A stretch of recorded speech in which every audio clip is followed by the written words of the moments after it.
Hey, what is up, everybody? Welcome back to another Whiskey Wednesday night here on the Mash and Drum. Welcome in. Get yourself a glass. Pour something nice. What is going on, everybody? Let's see. We already have, a bunch of people coming in. Already about 150 of you chiming in right now. We have a really, really cool episode tonight, guys. Not only are we going to be trying some new brands, which are kind of the theme of tonight's show was kind of a symptom of the Ascot Award, my Ascot Award rankings that I did and that I received back, all the different samples that I got to try and the different scores that I gave out, and a bunch of those whiskeys were brands I have never heard of, and some of those brands got high scores. Now I don't have all of those brands quite yet, but I do have some new brands here that I've been dying to taste through and give you guys maybe some guidance as far as, you know, what else is new that's out there, what you can try, what you should be looking for, and all that fun stuff. So yeah, we're gonna try the new Seal Box Wheated tonight. Right now in my glass, I have the Bourbon Deluxe 8-year. I know some of you guys were asking about that one, so I figured I'd pour it tonight to get started. Plus, on top of that, we're gonna have Alec and Ryan of Whiskeyland TV. That's going to be joining us here in a little bit. Two guys that I got to meet in Owensboro, Kentucky when we were at Green River. So we have a special preview in store tonight that you guys will see some of the work that they're doing and some of the storytelling that they're doing, not only around Barrel King and what they're doing down in Bourbon, Missouri, but also about my brand, Drum Key, and some of the lead up to that and what the experience was. So, but I'll let those guys get a little bit more into that, and kind of you guys can get to learn a little bit more about them. I'm not sure if anybody has watched anything that Whiskeyland TV has done, but they are incredible storytellers. They've done stuff with the Bourbon Junkies, obviously Barrel King. They've done some other stories. So I implore you guys to go check out their YouTube channel and watch some of their content. And we'll learn more about them here in a little bit. So yeah, I've had a long day today. Wasn't sure if I was gonna go live, but I woke up at 7 a.m. I was in Kentucky just this morning and went to do a barrel pick at Buffalo Trace, the first ever Buffalo Trace barrel pick that we've ever gotten to do for the Mash and Journey Whiskey Club. We got to do a regular Buffalo Trace pick. But I tell you what, man, this barrel was so good. I want to thank Joey B, who's in the chat, who came along. It was one of his first, I think it was his first barrel pick. We had a couple of first timers that came. And man, we basically picked an Eagle Rare Light. That's what it seemed like. This thing was not only grape and cherry and sweet, but the viscosity of this thing for a 90 proofer, it felt like a 90 proof single barrel Eagle Rare, and the sweetness and the depth it had. Unfortunately, we also got to try it at cast strength, and we were like, damn, if this was only a stag. But I will say the entire experience that I had at Buffalo Trace was well a step above my first experience. Our tour guide, Bob, I don't know how long Bob's been there, but Bob was an OG. He was amazing. I'll get into a little bit of the rest of the pick here in a little bit, but let's say hi to a bunch of people in the comments. First and foremost, Maurizio Pestenis is here. He says, too soon? Yeah, too soon. I'll be back. All right. We'll see you soon. Travis Robeson is here. All good. This will be a great stream. 96 Milliman is here. Sandeep Chima. We have Wade Ward. Joey B. Yep, that's really, he was there today. Great job on the pick, Joey. Justin Jenkins is here. What's up, Justin? Jason K. What's going on, buddy? Warren Smith is here. We got Michael Speakerman is here. Dr. Sped is here. James Lay. LFG. What's going on, man? Raging Irishman in the house. Let's get the Mash and Drum to 100K. We're getting close. 99.4, guys. We're getting there sooner than later, I think. Mike Fertini. Good evening, Jason and fellow patrons. Ham Turkey. Yo, really enjoyed the most recent trailer. Yep, for sure. We'll get a little peek at that later. The Bourbon Coach, happy National Bourbon Week. Let's get this going. That's right. Robert W. is here. The Bourbon Jerk. What is going on, Tom? Everybody subscribe to the Bourbon Jerk. Great channel. A-Brod is here. Josh Fritz is here. What's up, Fritzy? Joe, the sample guy. We got Truman. The Truman Show is here. Travis Robeson, let the shirtless shenanigans begin. not taking off my shirt. Ben Drammond is here. We got JG Whiskey Cheers. Dustin Klosterhoff is here. Excited for the news and really enjoy what Whiskeyland TV is putting out. Absolutely. Tim Jurgensen is here. Four Roses OESV in the Glen tonight. That's a good starter. Let's see here. Who else do we got? Whiskey Knows, of course, the Marty Party is here. What's up, Marty? John Legalbo is here. Copper Wolf 87. What's going on? Nice to see you, buddy. As always. We got Nashville Mac in the house. We got David Smith. Mrs. EJ is here. What's going on, Mrs. EJ? Nice to see you as always. Top Jimmy, the legend. What's up, Toby? Let's see. Tim Romero. Tom Shanley is here. Sean Holtgrave, West Virginia Whiskey, and a bunch more coming in. And I have to. I'm going to just scroll down because I have a lot to catch up on here. Okay. Big T. He said he's locked in. Perfect. Anthony Del Grasso is here. Hooper is here. Lily says, hit the like. That's right. That's Lily right there. That's that beautiful bulldog right there. That's Lily. She says, hit the like. You should do it. Cheers, Pork Chop and Team Purple Crown. What's up, Mark? All right. We got a bunch more people coming in. Night Method just chiming in. What's up, Night Method? So yeah, what did we choose today? So we started off, went to the distillery, waited online just to, get something, see what the Buffalo Trace drop was going to be. So they had their usuals. They had Eagle Rare. They had regular Buffalo Trace. They had the Bourbon Cream. They had Sazerac Rye. But their surprise drop was a Colonel Taylor Straight Rye. So the Colonel Taylor Straight Rye dropped today. So grabbed one of those. I don't know why. Just like there's something about that tube. You just see it. You just have to buy another one. I don't know what it is. But I grabbed the Straight Rye. I'll probably end up giving that bottle away at some point on maybe on next week's stream. We'll give that one away. So but yeah, that was a kind of a cool little surprise. I was waiting for everybody on the shelf. And then it was pick time. So we actually started the day just going right to the pick. We went into a really beautiful part of a building. And what was interesting about Buffalo Trace, this is the first time I think I've ever seen this, where they give you a menu of barrels.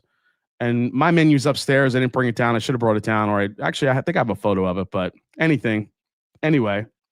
Hey, Paul P's in the house. What's up, Paul? Hoping Kim and her family doing better. Still thinking about that. Oh, thank you so much, Paul. I appreciate you, man. Yes. Kim is still, and she's still a little bit of pain, but her dad made it through the surgery, did great. He's recovering. So thank you for all your prayers, everybody. Appreciate that. So they basically give you a menu of the barrel. So you walk in and there's like a tiny little rick in there. It's like, I think there was three barrel rows, and they're all numbered. And basically they give you a menu and they say, okay, here are the barrels that are available in these three rows.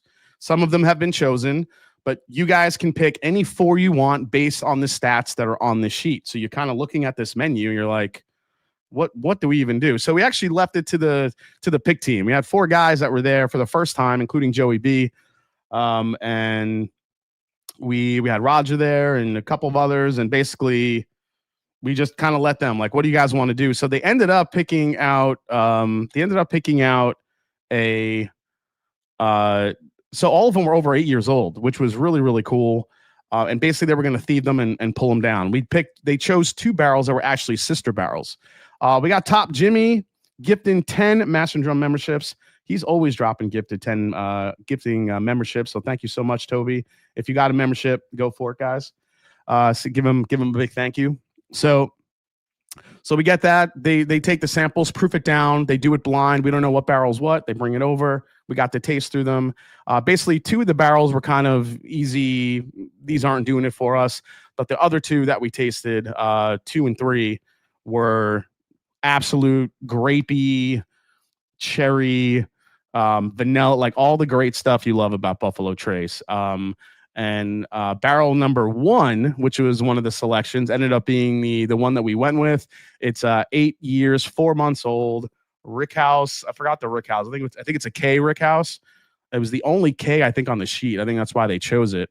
And it was, let's see, I think it was 4th floor, if I remember correctly. So just a fantastic barrel. And it ended up being, it was like it literally was like Eagle Rare Light, because it's not as old as Eagle Rare. I mean, it's not far off. You're talking about a year and some months off, but then all of a sudden it just gets into, but the flavors of it just reminded you of Eagle Rare, and the texture on this barrel, the viscosity it had, the way it sat on the palate, I thought was probably better than a lot of Eagle Rare picks that I've had. So we were really happy with the pick. Unfortunately, it's going to probably take about 8 weeks to get in, I think. But when they come in, it should be a good amount for the group, probably about 200-ish bottles, because it is proof down to 90.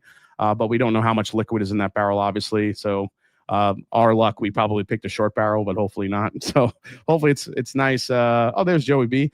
Warehouse K, floor 4, Rick 40, fill date 2/2/217. Look at Joey B coming in with all the deets. It's a stag pick. Yeah, no, it's not. It's that stag pick's never happening, unfortunately. So yeah. But hey, listen, we got a great Buffalo Trace barrel. It was a great experience. Like I said, it was much better than the experience we had, that I had personally the first time I ever went there. So hope to get that. Do 0.375, double the bottles, Larry. Yeah, I wish they could do it that easy, but that they can't really do it that easy. So all right, guys. So here in a minute, I'm going to bring on Alec and Ryan from Whiskeyland, and basically we're going to talk through basically what got them into doing all this amazing storytelling, and learn about their. Always like to talk about how each folks got into bourbon, what kind of drove them towards not only the hobby, but to tell stories about it. So without further ado, and guys, remember, stick around, because after we say goodbye to Alec and Ryan, we are going to taste through some new bottles here, maybe a couple surprises. So stick around for that. But in the meantime, let's welcome Ryan and Alec to the Mash and Drum. Here we go. There you go, fellas. What's up, buddy? Hey, what's up? Hey. How you doing? How we doing, Ryan and Alec? Nice to see you guys. It's been what, about a month and a half since I saw you guys? Yeah. Yeah. So. Yeah. I can't believe it was that recent. We cut this thing fast. You did. I was actually really surprised at how quick, like, Jared's like, hey, you want to watch your thing? I was like, wait, what? It's ready already? So. Wait a minute, you've seen it? Hey, listen, I told you the only people that have seen it are my mom and Kim, and yeah, it definitely made an impression on my mother, especially talking about. Well, I'm not gonna. No spoilers here. But yeah, guys, welcome to the show. Really excited to have you on. Kind of tell a little bit of your story. So I'll just kind of start off with whoever wants to start, either Alec or Ryan. Basically, where you guys grew up. Tell us a little bit about yourselves. Exactly what got you into what got you into bourbon, and also what got you into filmmaking. Cool. Well, I'll jump in, Alan. I'm the bigger brother. I'll fill in the blanks. Yeah, Bears. When I start going down, Bears. Once I start going down weird rabbit holes, Alec will reel me back in. Also, quick FYI, my webcam is going to zoom in and out. Everybody, I can't stop it. I've tried to figure it out. If I move it, I'm not controlling it, for the record. So no, it's sorry. Beautiful. Go ahead, Ryan. Well, we're the Bayless brothers. We have Whiskeylands, our doc series. We've done like 20 episodes, and we have another 6 coming out that focus so the first 20, what we called batch 1 and batch 2, were sort of profile documentaries on different distilleries and whiskey stories, and then we got this chance for this third batch to kind of focus entirely on one set of stories and do an arc. And we're actually going to it's actually going to be 7 episodes. We've announced 6, but there's going to be a 7th one as well. And that's all sort of focused on Barrel King, or the universe, the cinematic universe of Barrel King. It's sort of like Marvel for whiskey, I think. Yeah. That's the first time I'm trial pitching that pitch. I think that works. I'm going to start telling you. Do you have Jared as Nick Fury, basically? Yeah. Yes. No, Jared, let's get him an eye patch. Be perfect. Jared is like a character from WWF, so maybe we're more like a WWF franchise. I can see that. Wait, well, I was gonna say maybe he's the Vince McMahon, but I don't think that works anymore. No, you can't do that. Out. Dang, Al. Yeah, I mean, Alec, you're gonna get me canceled. Please stop. Yeah, exactly. Jeez. Vince is out. He's Nick Fury. Yeah. Well, yeah, so we've just done a bunch of this show. We started shooting it about, I guess, 2 years ago, Alec, year and a half ago. Yeah, we're about 2 years in. Yeah, and it was sort of this crazy idea where we during COVID we did a podcast like everybody it was really an excuse to like try to get our dad to tell us he loves us. And it hasn't worked yet. But we're getting I can feel we're so close. And then out of that, Alec and I started to sort of redevelop our voice. We're filmmakers by trade. We make like food videos, food porn. Hey, Joe Unfiltered is literally the greatest of the greats. Thanks, Joe. We wanted to sort of apply the filmmaking to the podcast sort of style that we were developing. So we did, we wanted to tell a story about rye.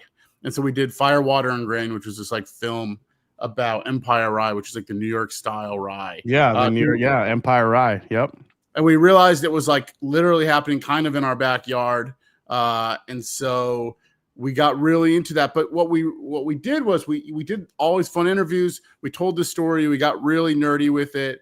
We put it out. We showed it at a bunch of distilleries. And it was like, this is a really like fun kind of like loop we've created where it's like you go to the distillery, then you make the piece, then you put out the film, you show it at the distillery. And there was like, we're like, oh, this is just a really great sort of like gateway into doing filmmaking from kind of a different angle.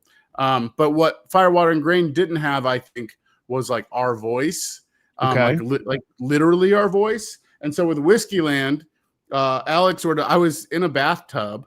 That's an important detail. I was in a bathtub in the middle of nowhere. You had your suit on. I had a full suit on in a bathtub. Okay. And Alec texted me and he's like, hey, what if we do like smaller versions of Fire, Water, and Grain, but we narrate it and it's called Whiskeyland? And I was like, Alec, that is literally the dumbest idea you have ever had. He couldn't give the little brother some love, man. Jesus. I can't get one, man. I can't get one. I learned by watching you, Dad.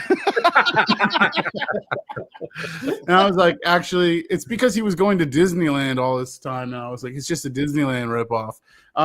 No, I actually was like, that's so simple, but so great. And it like opens up the world to like kind of like whatever stories start to like, manifest. And so we just started reaching out to people and being like, hey, can we do this at one episode with you? And it kind of like has spiraled and happened really naturally. Oh, thanks, Tom.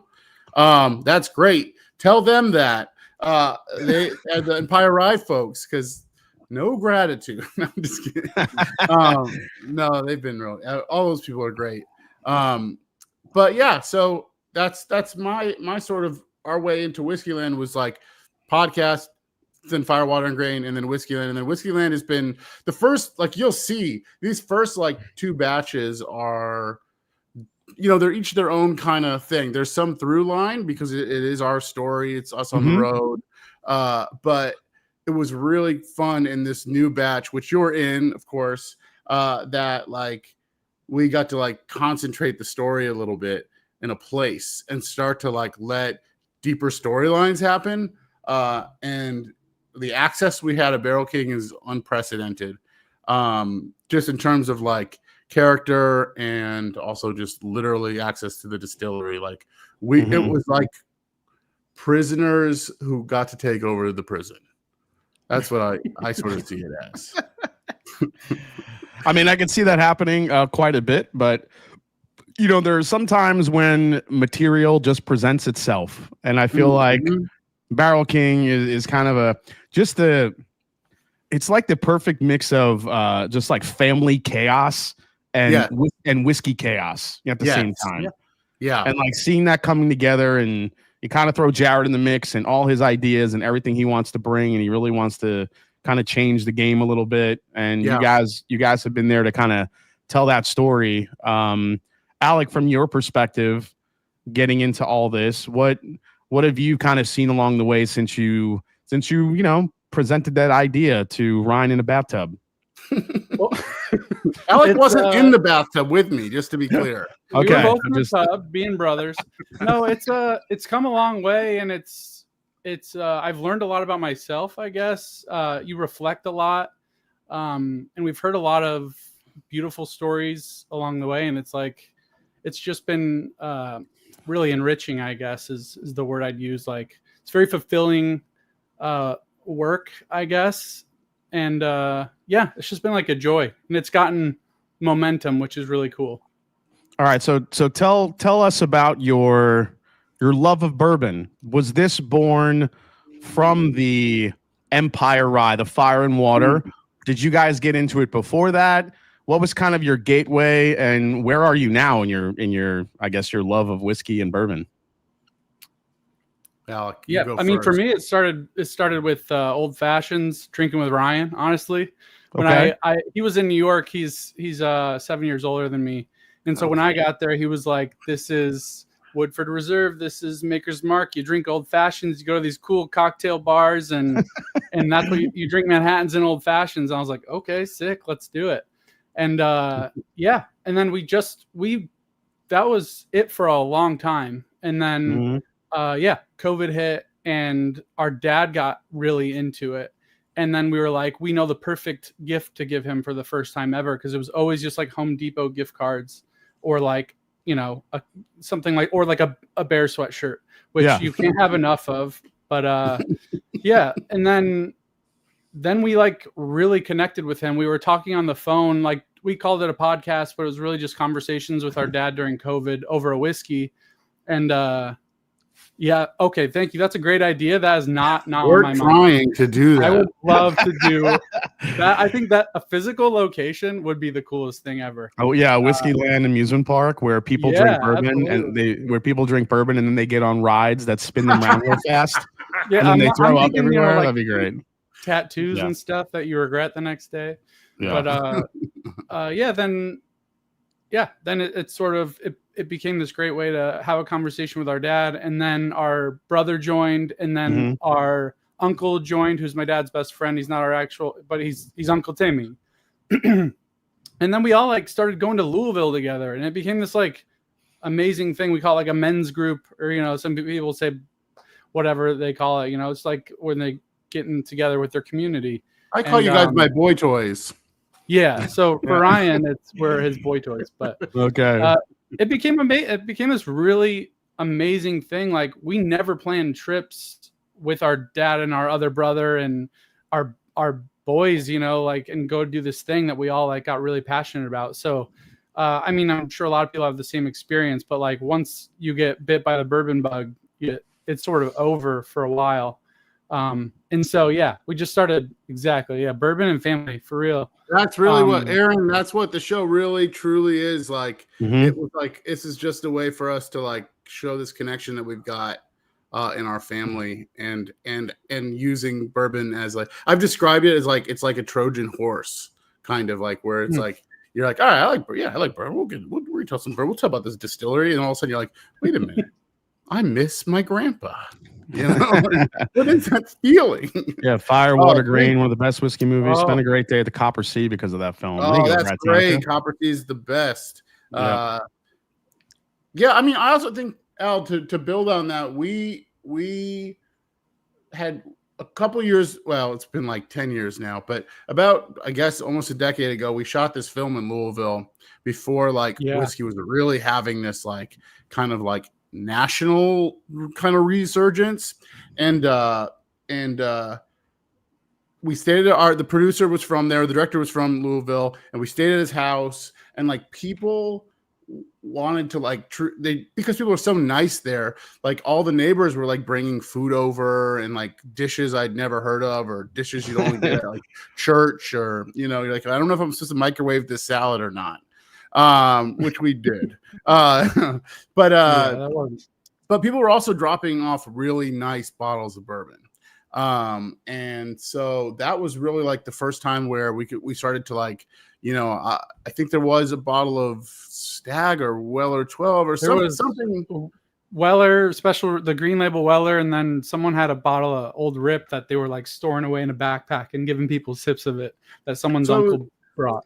Yeah, so it was like this kind of cool thing where we were making this film there. We were getting like this exposure to bourbon that was like we didn't know was great, or but we could tell like, oh, there's something different here. And simultaneously, our dad had started to go work. He's an engineer. I started to go work in Kentucky and was like having tastes at the airport, and like so it like really happened organically. And then now it's just become this. For me, it's just pure like what an amazing medium for storytelling. So like, tell us a little bit about the launch pad with your I guess your what'd you call it, season 3? Yeah, or batch 3, I guess. Batch 3 of your videos with Barrel King. You guys have already, there was a video that you guys had already launched kind of talking about the story of Barrel King, which I really think leans into that whole family aspect of what they're doing. But as you're telling these stories going forward, including one about me, one about Matt, ADHD Whiskey, you did a great episode on the Bourbon Junkies. So there are people out there that you're finding. But when it comes to the batch 3 episodes, what was really the whole goal set out as far as like, telling these stories? You said you kind of wanted to put it in kind of an arc, which I think is a really cool idea. What was, when you storyboarded this out, did it go exactly the way you thought it would go, or had there been a lot of left and right turns that you didn't foresee coming that made it even better content? Well, yeah, it's a great question, man. The finale was not a part of the plan. That happened while we were there during those 18 days or whatever it was. Right. Yeah. Like a big portion of the final episode was something that occurred like 8 days in or something. And it's okay. Freaking insane stuff, I think. And just so everyone's clear, I haven't even seen all of them. I've seen a couple of them, but we'll get into the rollout of these here in a little bit. But keep going about. We added the part back in where you're looking into the mirror, going, "I murdered them all." It was me. Didn't that happen? It wasn't me. It was the one-armed man. Yeah. It was the one-armed man that did it. So that's back in, but we put it in black and white, so it feels a little more mysterious. A little bit more film noir. I get it. Yeah. Yeah. Well, we did what I'm calling now kind of like the Barrel King pilot in a way. A couple months ago, where we put out like it was just going to be like the rest of the season. Like it was sort of, or the rest of the show, sort of a standalone episode profile of their story. And I kind of went, and then, Jared kept sort of pressing on it a little bit. Like, well, there's more here. Do you guys want to like get involved? And I was like, I don't know. Like, we really just want to like, we're like creative freedom is really important to us. And that's actually really important to Jared. But like, it took me a while to like get in the trust. And to like feel like, okay, that we're really on the same page here. And we were the last night that we were filming that first episode, he took us on this really weird, like long way home because we were staying at the Bourbon Lodge, which is this like lodge out in the middle of nowhere that he sort of likes to bring, people to. And it's an amazing spot, but he's very mysterious about it. And we took this like long drive back there. And he was like, "You want to hear these tapes from my psychic?" And I was like, "Yeah, sure." He's like, "They mention you." I was like, "What?" And he was like, "There's okay." I'm already freaked out right now, dude. It's crazy. Played him. He was like, then he played him. So it's like this like psychic, this lady, and it's like you can't fake it. Like she's like so bad she's good, or so good she's bad. I don't know what it is. It's like she's real. Like it just feels like this lady is in a basement somewhere being like, I have the spirit world is talking to me. And she's like, it was like there's gonna be, and it was maybe a year and a half ago that he did this session with her, and she was like, there's gonna be these 2 brothers, and they're gonna come to your business and they're gonna change the business. And he was like, and he's like, and he starts mentioning brothers that are like he's already working with. There was a bourbon that had brother in the name or something, and she was like, okay, no, you haven't met them yet. You haven't met them yet. And but they're gonna come in and they're gonna change everything. And I'm like, you gotta be Dude, I just got chills. That's crazy. It was so crazy. And then here's what really got me is like it's like quiet. We're listening to this thing. Did the psychic tell you if Eagle Rare 12 year is actually real? Yeah. That know will any be of that revealed. All will be revealed in time. No, but so then it was like, there's two brothers. You haven't met them yet. They're gonna change your business, and one of them doesn't trust you yet. And I was like, but he's going to, or something like that. And it was like Alec and Jared both like slowly turned to me. Yeah, because me and Jared had talked for months. Like we did the Junkies episode, and the Junkies and ADHD Matt both like separately had texted me or communicated with me and were like, dude, you got to go tell this story at Barrel King. That's how we knew how to do the first episode. Yeah. And then Jared, like they connected me with Jared, and he immediately was like, I want you to like try these 2 bottles that we have. Like it was whatever the monthly drop was. And he sent those bottles, and then we would just like chat. I mean, we would just like talk. We talked on the phone. So like we became like, pretty close and like trusted each other pretty quickly. It was just like one of those things. And so Ryan had no idea. I was just like, we would just shoot the shit, and so like you have other I was friends? like, we're going to the Bourbon Lodge, and it's going to happen in 2 weeks, and we're going to go film for like 4 days. And Ryan was like, who, what? And so like until we were there, and Ryan's like, what's the Bourbon Lodge? And I was like, I have no idea, but it's going to be fine. And it was, and it's, that's, it was great. Thing, place rules, honestly. I took a bunch of baths. Ironically, they had a bathtub there. I took a lot of baths there. And obviously the psychic is in Alec's room moving the camera with her mind. I knew it. Somebody is with us tonight. All right, so we have so that was kind of the beginning of the whole batch 3 thing, but it really because like here's how it was presented to me. Jared was like, "Hey, we're working with these guys, Whiskeyland." I'm like, "Oh, I know their work. They're incredible." And he's like, "Well, they're doing an episode on you." I'm like, "Wait, what?" And it was kind of like part of telling the whole story with Matt and myself and everything else that's happening at Barrel King, and kind of this whole transformative journey that Jared's been on with himself and his family, and it's very, very personal. Yes. And when you watch some of this stuff, it's extremely emotional. It's personal. You really see where the whiskey and the love is coming from.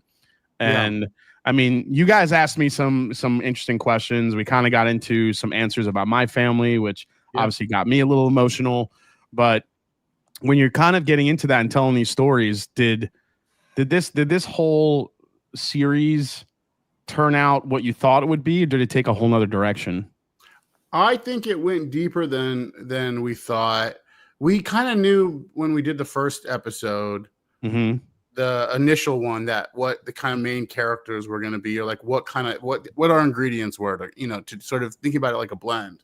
We kind of knew what we were working with, but it just wasn't sure like what Jared's been really great at. And what Barrel King, they've been great about being like setting up like, all right, let's have all these different things going on, because then we have every single day there's sort of a new thing that's happening. And what was really interesting actually is that we set out to tell an arc. We knew that, all right, in 2.5 weeks, we'll be able to tell like a full story. And if it ends up being like The Office, right? It's like the funny antics of Barrel King, so be it.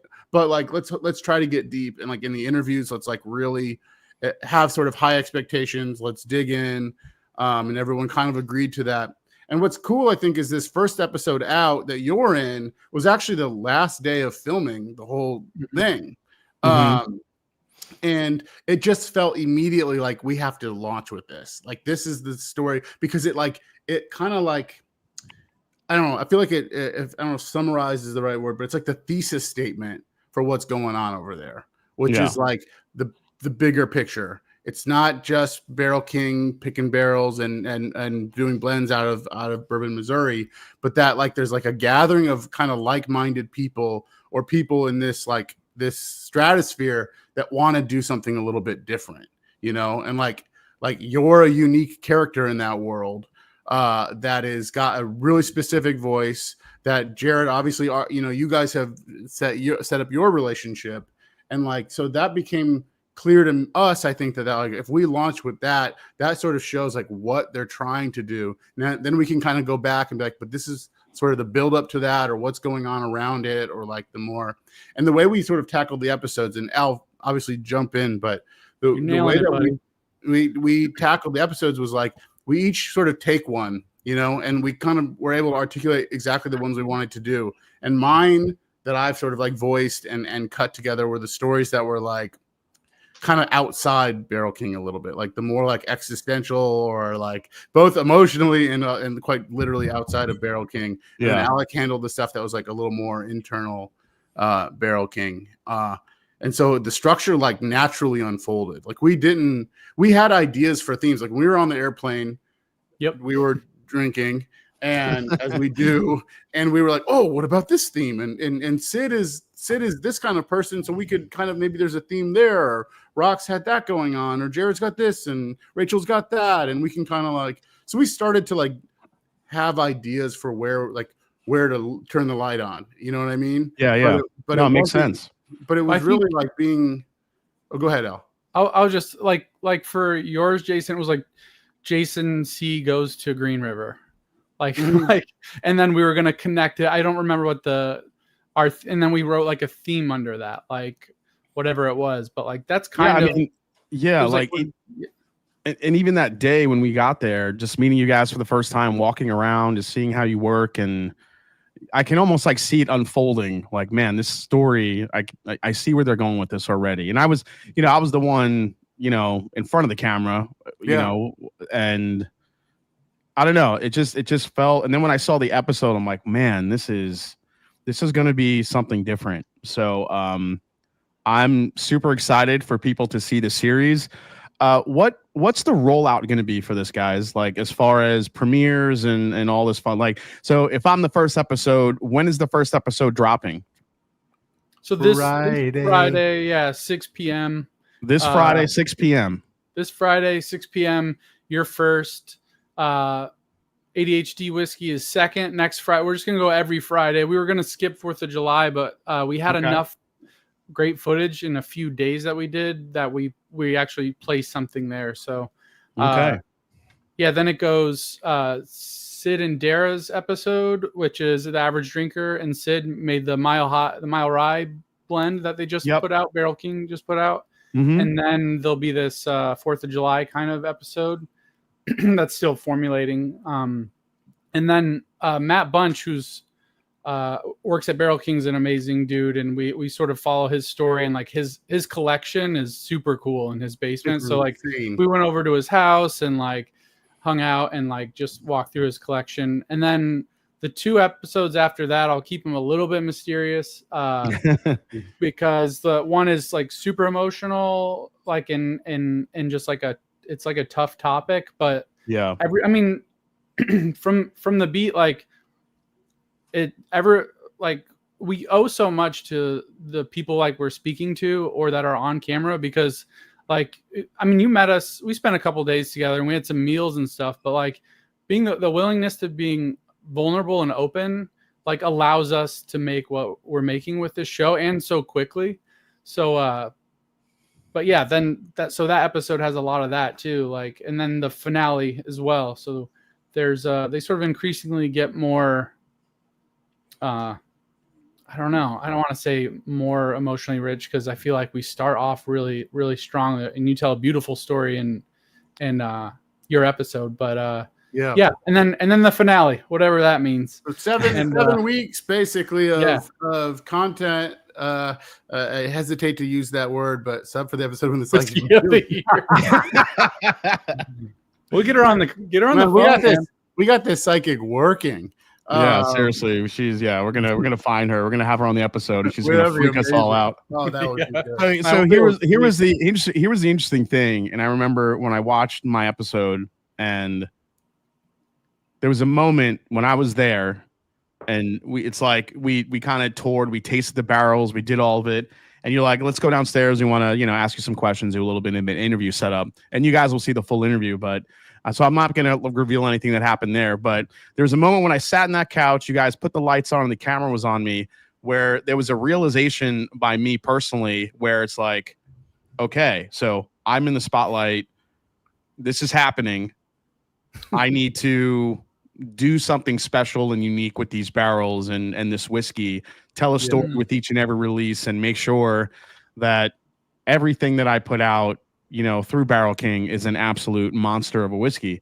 And the realization wasn't scary. It was more of an excitement. I think it was maybe scary for like the first couple seconds, but then once we started talking, and I had all this, I was talking about, some family and all the people in my life that and the supporters and the viewers that kind of all brought me to this point.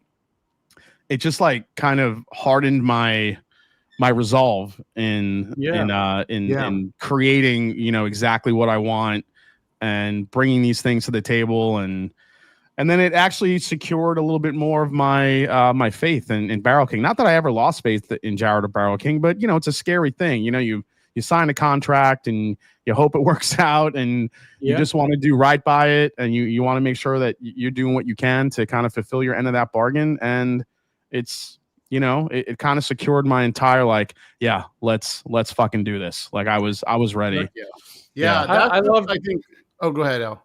I was just gonna say I love to see it in real life, because there's obviously times where you're not on camera and you don't bend to what your standards are. You're like, listen, people expect this from me, and this is what I make, and this is what I'm doing, and that's how you approach tasting that day. And I was just also just fun little brag. You did a few little blends, live blends on the side, and we got to taste some of those. And I was like, this is going to be incredible. It was so fun to be like, that blend won't exist because this is just here now in a Glencairn glass. But what a cool experience for us too. We get a lot from it that way. But it's sweet. I'm excited to see what you make with that. So yeah, I appreciate it, guys. I appreciate you guys kind of bringing it out for me. So what were we going to say, Ryan?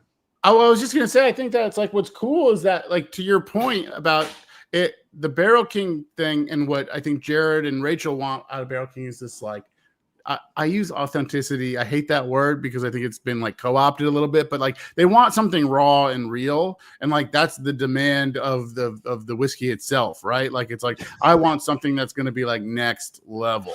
Yeah, I don't know what I can say, Lucas. And so it's cool. In a way, I appreciate that. That you suddenly felt this sort of your standards are already super high, and to know that when you're telling your story about your family, now that's part of this. That's embedded into the whiskey. For sure. And I just want to say a funny thing, because I told someone else this recently. I was talking about it, how we had spent 2 weeks interviewing all these people, and every single person, I could make an entire episode of people just saying "fuck you, Ryan," because everyone somehow would start getting emotional. Because we were getting into we're getting into the weeds a little bit. And I remember you were sitting down and we put the lights up and stuff. You're like, it would take something really, really special. And I was like, oh, buddy, I figured it out 45 minutes ago. And you kind of laughed, and then boom. Yeah. The part that when you brought up that certain subject, I was done. I was cooked. That was it. That's beautiful though. That's what's cool is that I knew that you were gonna be vulnerable. In a real way. It was we don't. That's the demand of the show.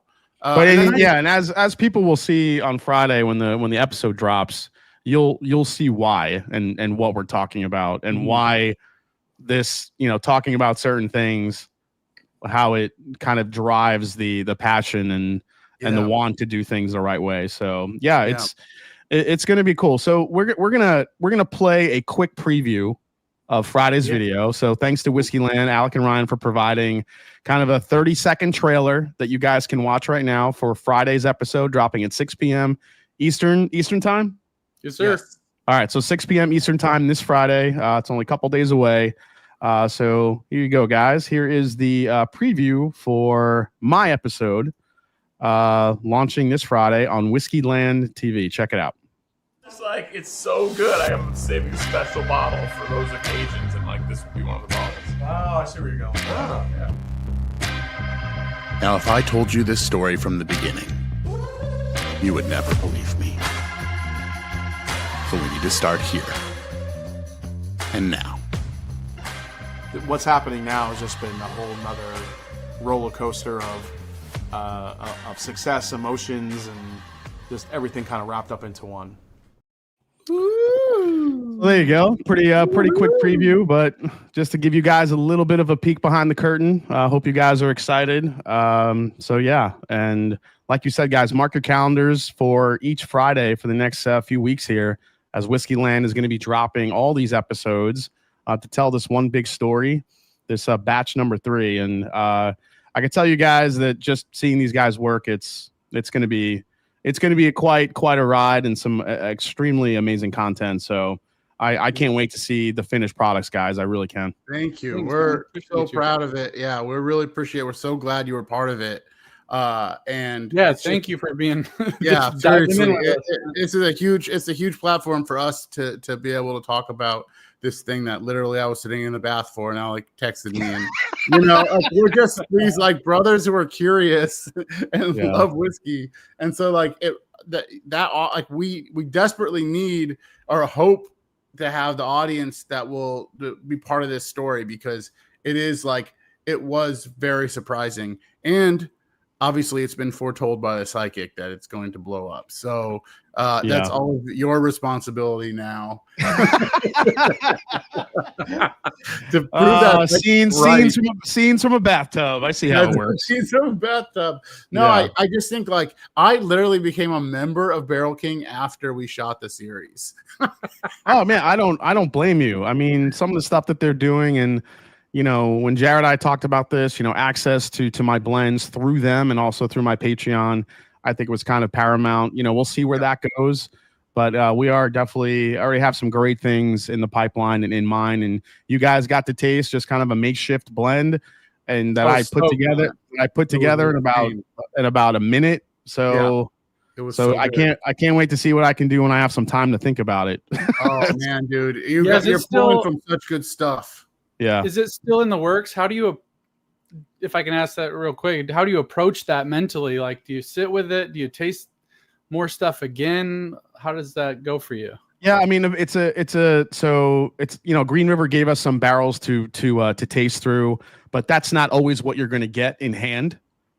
When they send the barrels over. Yeah. So now it's a matter of going to try the barrels, seeing what we have to work with, looking at the ages, the mash bills, and tasting each and every one. Yeah, poor me. I know what you're saying, but trying to figure out which works the best as a base, what could be a single barrel prospect. If we can blend together so those G barrels, I think, might be something we really have to look at as you guys taste it, how deep and rich they are, and that black warehouse, the top of the rick. I mean, those things are rich. So yeah. That's the type of stuff I want people to be able to taste. So I can't wait to get in there and just go to work, man. Just it's the time, it's coming soon. It's sort of crazy to me, because we did like a regular tasting, right? Like we went to like some rick houses, we looked at the still, and like I get sort of frustrated by that process where I'm like, all right, we're just doing the thing. Thank you, Tiff. And then suddenly everyone's like, all right, get in the vehicles, we're going over to G. And I was like, what's going on here? And we get into like these like golf carts or whatever, and we're driving in, like we're suddenly like in a residential neighborhood, and we're passing trucks and stuff, and then like this giant, I mean, even I didn't know where we were going. I'm like, where the hell are they taking us? So yeah, I had no idea. I was like, I got on the wrong golf cart. I think that we're going somewhere else. Wouldn't be the first or the last time that happened, but it was like suddenly these gates opened up and these like black SUVs like drove past us, or one black SUV, and it's like, dang, okay, they're not messing around anymore. And then it was like, we're at Rickhouse G, and like that's where I think it got like, okay, this can actually be something really special, and that's where your real access started. I think that's where it was like, okay, that's where I kind of walked into that rick house. I'm like, holy shit, like we're about to taste some amazing stuff. And it's already the gears were already kind of turning in my head. And I know like people were like talking to me, and I was in another world in that Rick house because my gears were already going, and I'm like, what can I do with this? If I had 5 barrels like this, what can we do? I don't know. I was all over the place already. So I think I love that. I think Travis has a great point, guys. Before we wish you a good night, where can we find you guys? I mean, obviously Whiskeyland TV on YouTube. Let us know where to find you on Instagram. Do you guys? I did jump in on one of your live streams. Are you doing live streams now? Are you going to try to do those maybe monthly, or what are you guys thinking? The live streams are mysterious. One thing we decided was like we're going to put them up and then take them down. Only because only because we do attend to take our clothes off. But no, it's that. I don't know that I'll ever say if we're gonna do them like regularly, but we will. Like it is like it's fun to kind of jump in, and this like to chat and like really be part of the community means like the most to us. But I like that, Terrence. But yeah, no, I think we will do those when it feels right and we want to like say something. And then keep it really special. When you're there, you're there. It's sort of like for us, as much of the like in-person live experiences we can create that feeling, that's what we're going for. But the shows at Whiskeyland TV on YouTube, Whiskeyland TV also on TikTok and Instagram, some version of that. And then welcome to whiskeyland.com is like a website, also has a sort of a good starting point, pretty pictures. Do people even use websites anymore? I don't really know. I guess so. Yeah. I guess. Can I offer you guys an idea? Yeah, Yes, please. I'm not saying you have to do it every Friday with these episodes dropping, but I feel like when you drop an episode on these Fridays coming up, you should be doing some sort of a live stream to get people maybe to ask you questions about certain parts of the episode. And it's almost kind of like, a director's cut behind the scene type thing. I think that could be really valuable, not only to the viewer, but for the whiskey community to connect with you guys on a little bit of a deeper level, what you're thinking, what your mindset was. And I don't know. I just think that could be really cool. Like I would like to even jump in, like even if it was my episode or Matt's episode, just to kind of pick your brain and see what that reaction was and what you guys were. I just kind of like the idea of like a Whiskeyland director's cut or director's commentary type of series live stream, I agree. I'd love, because we're obviously not talking about certain things because we don't want to, but like I'd love to hear what you have to say after like once everyone's seen it. We can dive deeper into some of those stories. I think that'd be cool. Whiskeyland after show, post show comment, anything like that. I think that's the game plan. I would love that. I think that'd be awesome. We gotta find us over there because I think like that's where we can start to get loose lips. Not sinking ships or something. I don't know. Well, this way you don't have to be so coy and hiding all this stuff. We could just talk. You just like the episode is out there. We could talk about it now, and I think it'd be really valuable. So, 100%. So with that said, guys, I want to say a huge thank you to ALEC and Ryan for coming on and kind of allowing me to show a preview. Remember, guys, mark your calendars. Every Friday here coming up for the foreseeable future. My episode will be aired this Friday at 6 p.m. ALEC and Ryan, if you guys have not subscribed to Whiskeyland TV yet on YouTube, a couple of people have dropped the link in the chat, so please do so. ALEC and Ryan, any last things you want to say, whether it be about the psychic or your adventures in bathtubs? You guys all right? She also said you could Venmo me $10 and I will put a blessing upon your house. No, dude, just really thank you for having us on this. It means a lot to us. And it was like fun to hang out. It feels so good when you get, YouTube's like one thing, but it's nice to like be in person and have another story to add to this whole thing. So hopefully I'm sure we'll see you guys again at some point. Yeah, man. For sure. Down the dusty trail. Look for us. If you see us in an airport, come tickle us. Specifically. Let's get Mash and Drum to 100K, man. You're so close. Yeah, we're getting there, dude. We all got to tell a friend, one friend. If we all tell a friend, it's over. Yes.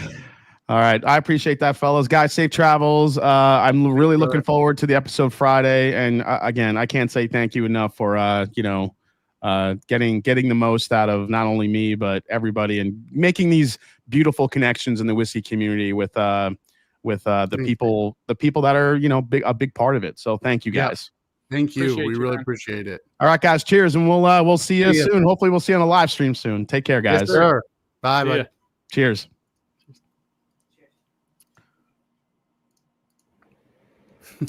And there we go. We have Ryan and Alec from Whiskeyland TV. Hope you guys enjoyed that. That was a lot of fun talking to them. I am so pumped for the episode this Friday. I cannot wait. I think it's going to be amazing. And yeah, I'm just looking forward to for you guys to watch it.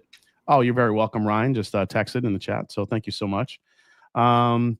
So yeah, that's coming up, and yeah, I'm not going to say anything else because the episode is awesome. I saw the final version. My mom watched it and she was like, "Oh my god, it's so good! I'm gonna get all emotional here." Yeah, that's my mother saying all that. It was pretty amazing. So, yeah, every guys tune in.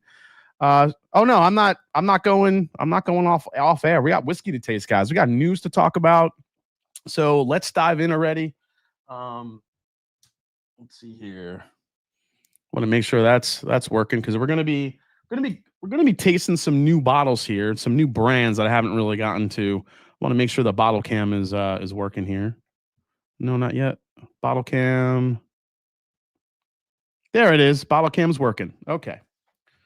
All right. So let me get to. Actually, I'm gonna kind of get to a quick review of this Bourbon Deluxe, this 8-year that's been it's been sitting in my glass. For your private viewing, did the roll. super fun. Thanks, Jason. Appreciate you. Oh, thank you, Whiskeyland TV. Thank you, guys. Everybody go definitely give them a subscription or a subscription. Give them a subscribe. There you go. Wait, new brands. What? Yeah, we're gonna try some new brands I haven't tried before. So we're gonna dive into some new. Let's say Dry with Derm. Jason, you got Minden Mill opinion. I do. We're going to jump into my Ascot Awards results, which we will get into, all that fun stuff. But all right, so this is the Bourbon Deluxe 8-year, 119 proof. This is sourced from Kentucky. I'm not sure if these are still available on Sealbox, but Bourbon Deluxe was kind enough to send me that. We already tried the Buffalo Turkey barrel that they had sent over. It was a 16-year. I'm not sure where that one is. It was somewhere. But that one was good, but I've had better Buffalo Turkey. This bottle, this 8-year. Let's see here. Wait, is Jay going to don an Ascot? No, I'm not wearing an Ascot. I already did that once. I'm not doing that again. They sold out in minutes. Did they really? Oh, man. So a Bourbon Deluxe is a revived whiskey brand. Bourbon Deluxe was around. Man, this drink's hot. I would be shocked if this is not Barton. This is very, very spicy, and it drinks really hot. I mean, I like spice, but this is almost to a point here. Jason, have you tried anything from McLaughlin Distillery? I believe you have tried the Baby Barrel Cask Strength. Yes, I have, Bourbon Coach. Whiskeyland never bores you with slow motion whiskey going into a glass. This is Brad Danica. Master Drum appreciated that live stream, gave them a follow. Yeah, absolutely, Miracle Martinez. Yeah, and yeah, set your calendars. Those episodes are actually already listed on their channel. You can see the premiere dates that are going to be happening. So I implore everybody to give those a watch. So yeah, this is pretty good. I mean, it's really spicy though. This has to be a Barton product, I would guess. If it's not, I'd be shocked.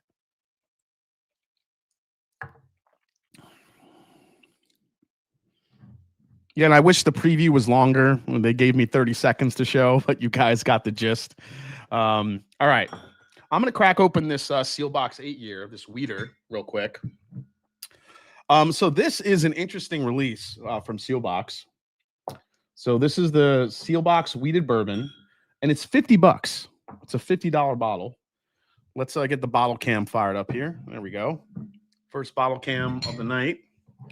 Sealbox Weeded, 107 proof. Look, going literally right after Weller Antique with the 107 proof point. $50 for this one.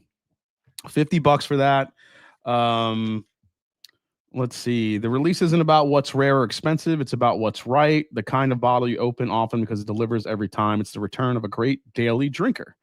This is from Blake. This limited release will be available starting June 13th, which is Friday. So this is going to drop Friday at sealbox.com and select retailers in Florida, New York, and California beginning August 2025.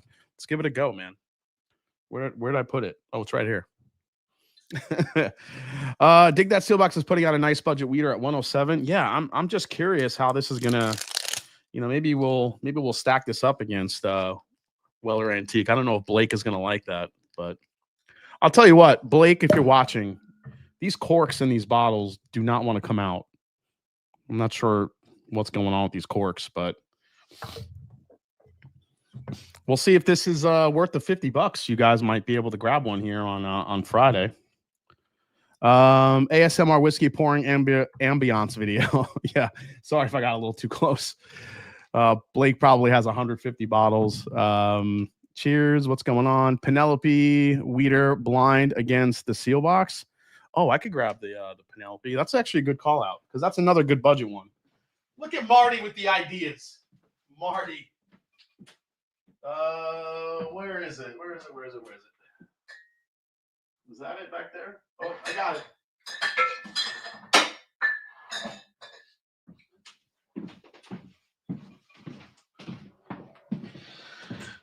It's kind of nice when I actually cleaned up the whiskey room and I can find things now. Man, what a game changer. What a game changer. Let's see here. You're welcome. You're welcome, loser. That's it, Marty. You're out of the will. Bernheim A225. The wheat whiskey.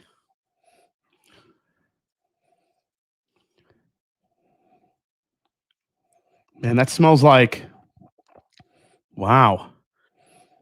I know it's kind of a weird ice cream thing, but does anybody eat or grow up? Do they even still make this orange sherbet? Is that still a thing?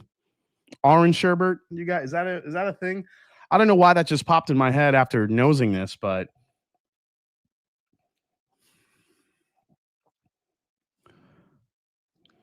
this will be a quadruple base before you know it. It's going to be. You guys love making me run around my whiskey room and compare stuff, and I love doing it too. I mean, why not? Orange sherbet, is that they still make orange sherbet? So I remember being a kid, orange sherbet was like the only ice cream thing I liked, and I used to get those Flintstone push pops that had the orange sherbet in it. And man, this is like taking me back to that on the nose. So it does have that breadiness. It has a little bit of a wheated characteristic, obviously. But man, it's pretty sweet. It's like this, it's not creamsicle to a point. It's just more of like like a heavy vanilla with like a very delicate, like orange layer to it. Yeah, Terrence Scott. Yeah, I'm with you. Throw the OWA in. Okay, here we go. ADHD whiskey in the house. What's going on? Hey, America. What is going on, man? We were just talking with WHISKEYLAND. Hope you caught some of that. Push pops got all over your hands. Yeah, that was the beauty of it. Yeah. Gilly Jason doesn't need ice cream to drown his feelings, says Aaron C. Well, when it's time to drown my feelings in ice cream, it's time. That's when the cookie dough comes out. Chocolate chip cookie dough. Ben and Jerry's giant chunks of cookie dough. That's when that one comes out. All right, let's give this a try, guys. Cheers.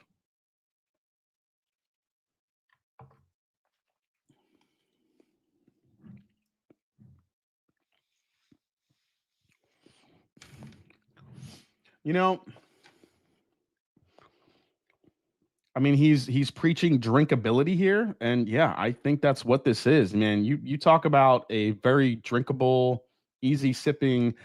I don't think this has the sweetness of Weller Antique, but yeah, let me pour the Penelope here. Let's get a little fun with this. Have a little fun with this one. Top 10 ice cream flavors, says Justin Mills. You know what? We'll do that. We'll do top 10 ice cream flavor. Top 5. My top 5 ice cream flavors. This will be personal flavors for me personally. Everyone's going to have a different top 5, but it's fun to do. Why not? Top frozen dessert mashup. Frozen dessert? There's only one frozen dessert I've ever supremely loved more than any other frozen dessert. And that is from Friendly's Ice Cream. The Friendly's Ice Cream restaurant made a Reese's Pieces peanut butter sundae. That is the best cold dessert sundae of all time.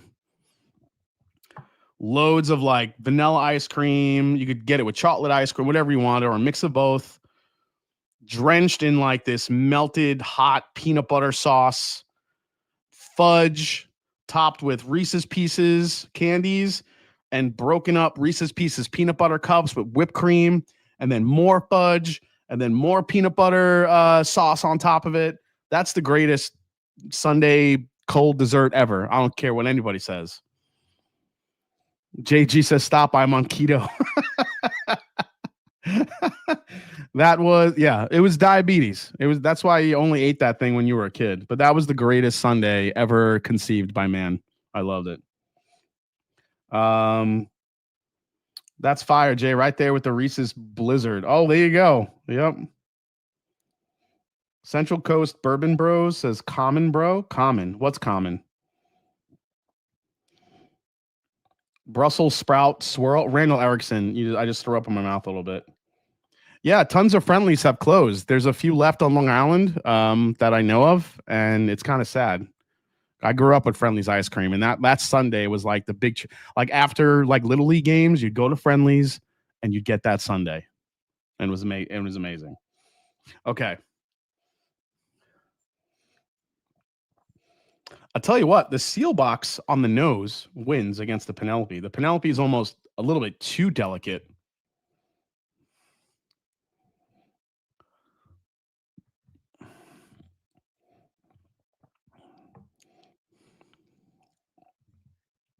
Hey, what's up, Henry Turner? Nice to see you, man. No more Flintstone push pop. Oh, yeah, no more Flintstone push pops. Yeah. Yeah, I think the seal box actually smells a little better. Let's try it against the Penelope here.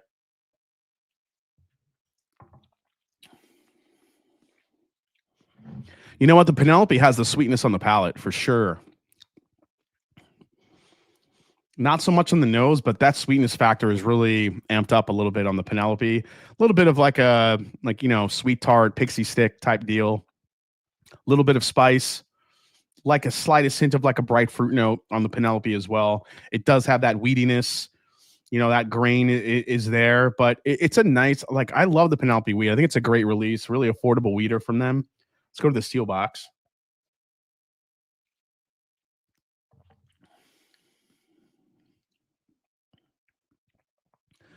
Yeah, the seal box has this orange / almost tangerine type note on it with a little bit of a baking spice. It's not allspice. It's not clove. It's more of maybe a little like hint of nutmeg there. Where is this? Does it say who was distilled by? It says distilled in Kentucky. So that could mean anything.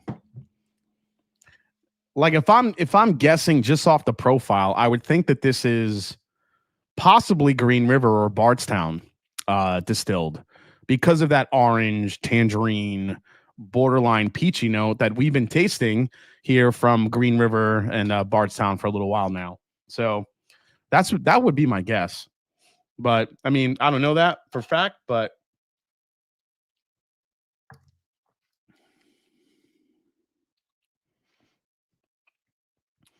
it's good. Both of them are really equally, I think they're both in step with each other. I think the seal box leans into more of that citrus, tangerine, maybe borderline peach note, whereas the Penelope leans into more of a sugary sweet, almost sweet tart vibe with a little bit of maybe like a bright fruit, like maybe a slight hint of strawberry there. But they both have like that wheat funk to it. They're both easy sippers. I think the seal box actually has a little bit more spice than the Penelope does, but the Penelope is only what is that, 93, 95. It's only 95 proof, so it's quite a little bit of a dip. It's more than it's more than 10 points below the proof on the Penelope. So if you want smoother, sweeter, go with the Penelope. If you like a little bit more spice, more of those orange flavors, and the seal box for $50, I think is going to be a nice little release. So now you have to compare it to the Bardstown. You're going to make me go get the high wheat again? Oh, you guys are killing me. I'll just get the high wheat. I'll try that one.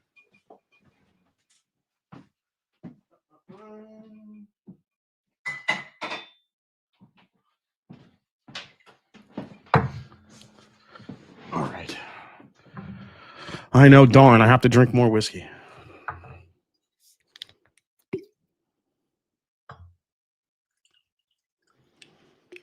All right, so who's winning the basketball game right now? I know my Mets won again. My freaking Mets. The New York freaking Mets are kicking ass. I love it. Love watching them. Soto is hot finally. Cracking home runs all over the place. Pete Alonso is playing out of his mind. What is happening?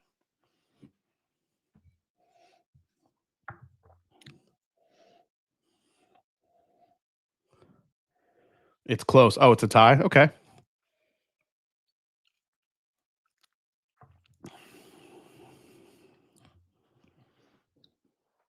Yeah, the Bardstown. That seal box has to be Bardstown. It's pretty similar.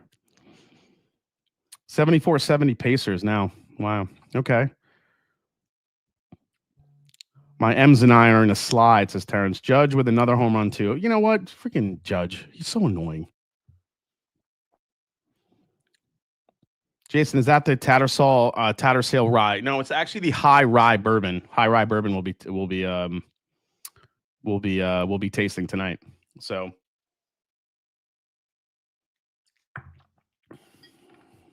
man, that high wheat's good. No one can replicate the red fruit of the Weller, says Marlon. Dude, I have to probably agree with that. I can't remember having a wheated bourbon. You know what? I'll say there's one wheater that has it. I just don't think it's as consistent as we would like it to be from Weller, and that's the Rickhouse Proof from Ben Holiday. I just know I've tasted single barrels that have like that really rich like fruit note and that sweetness to it. But again, those are single barrels. It's not like the standard. Buffalo Trace has gotten the standard flavor of Weller 107 to do that. And I think that's what people look for. But there's a lot of great wheaters now. I mean, everyone's doing a wheater. It's kind of been the thing in the last several years. Everyone wants to come out with a wheated bourbon. Everyone wants to have something that they can, put in the same conversation as Weller, as Pappy, however you want to spin the story. But we've gotten some great. You can't say we don't have a lot of great wheated bourbons now these days. It used to just be only Weller, like they were the only player in the game.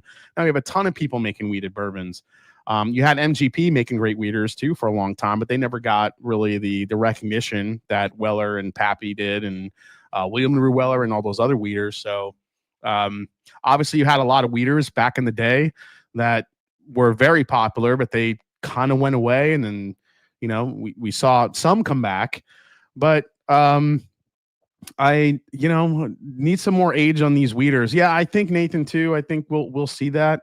But yeah, interesting. When we were at Buffalo Trace today, I was trying to ask some questions about, I wanted to ask some questions about, because they brought out, real quick, during the tasting, we had the second tasting, the bonus tasting. They brought us upstairs, and we're going through all these, we did the standard tasting. Then all of a sudden, this girl walks in, and she's got Colonel Taylor single barrel, which I've had. She's got Blanton's, and then she brought in Weller single barrel, which is not an easy bottle to get. Now, this is the kind of the reddish, almost like reddish orangey label color Weller.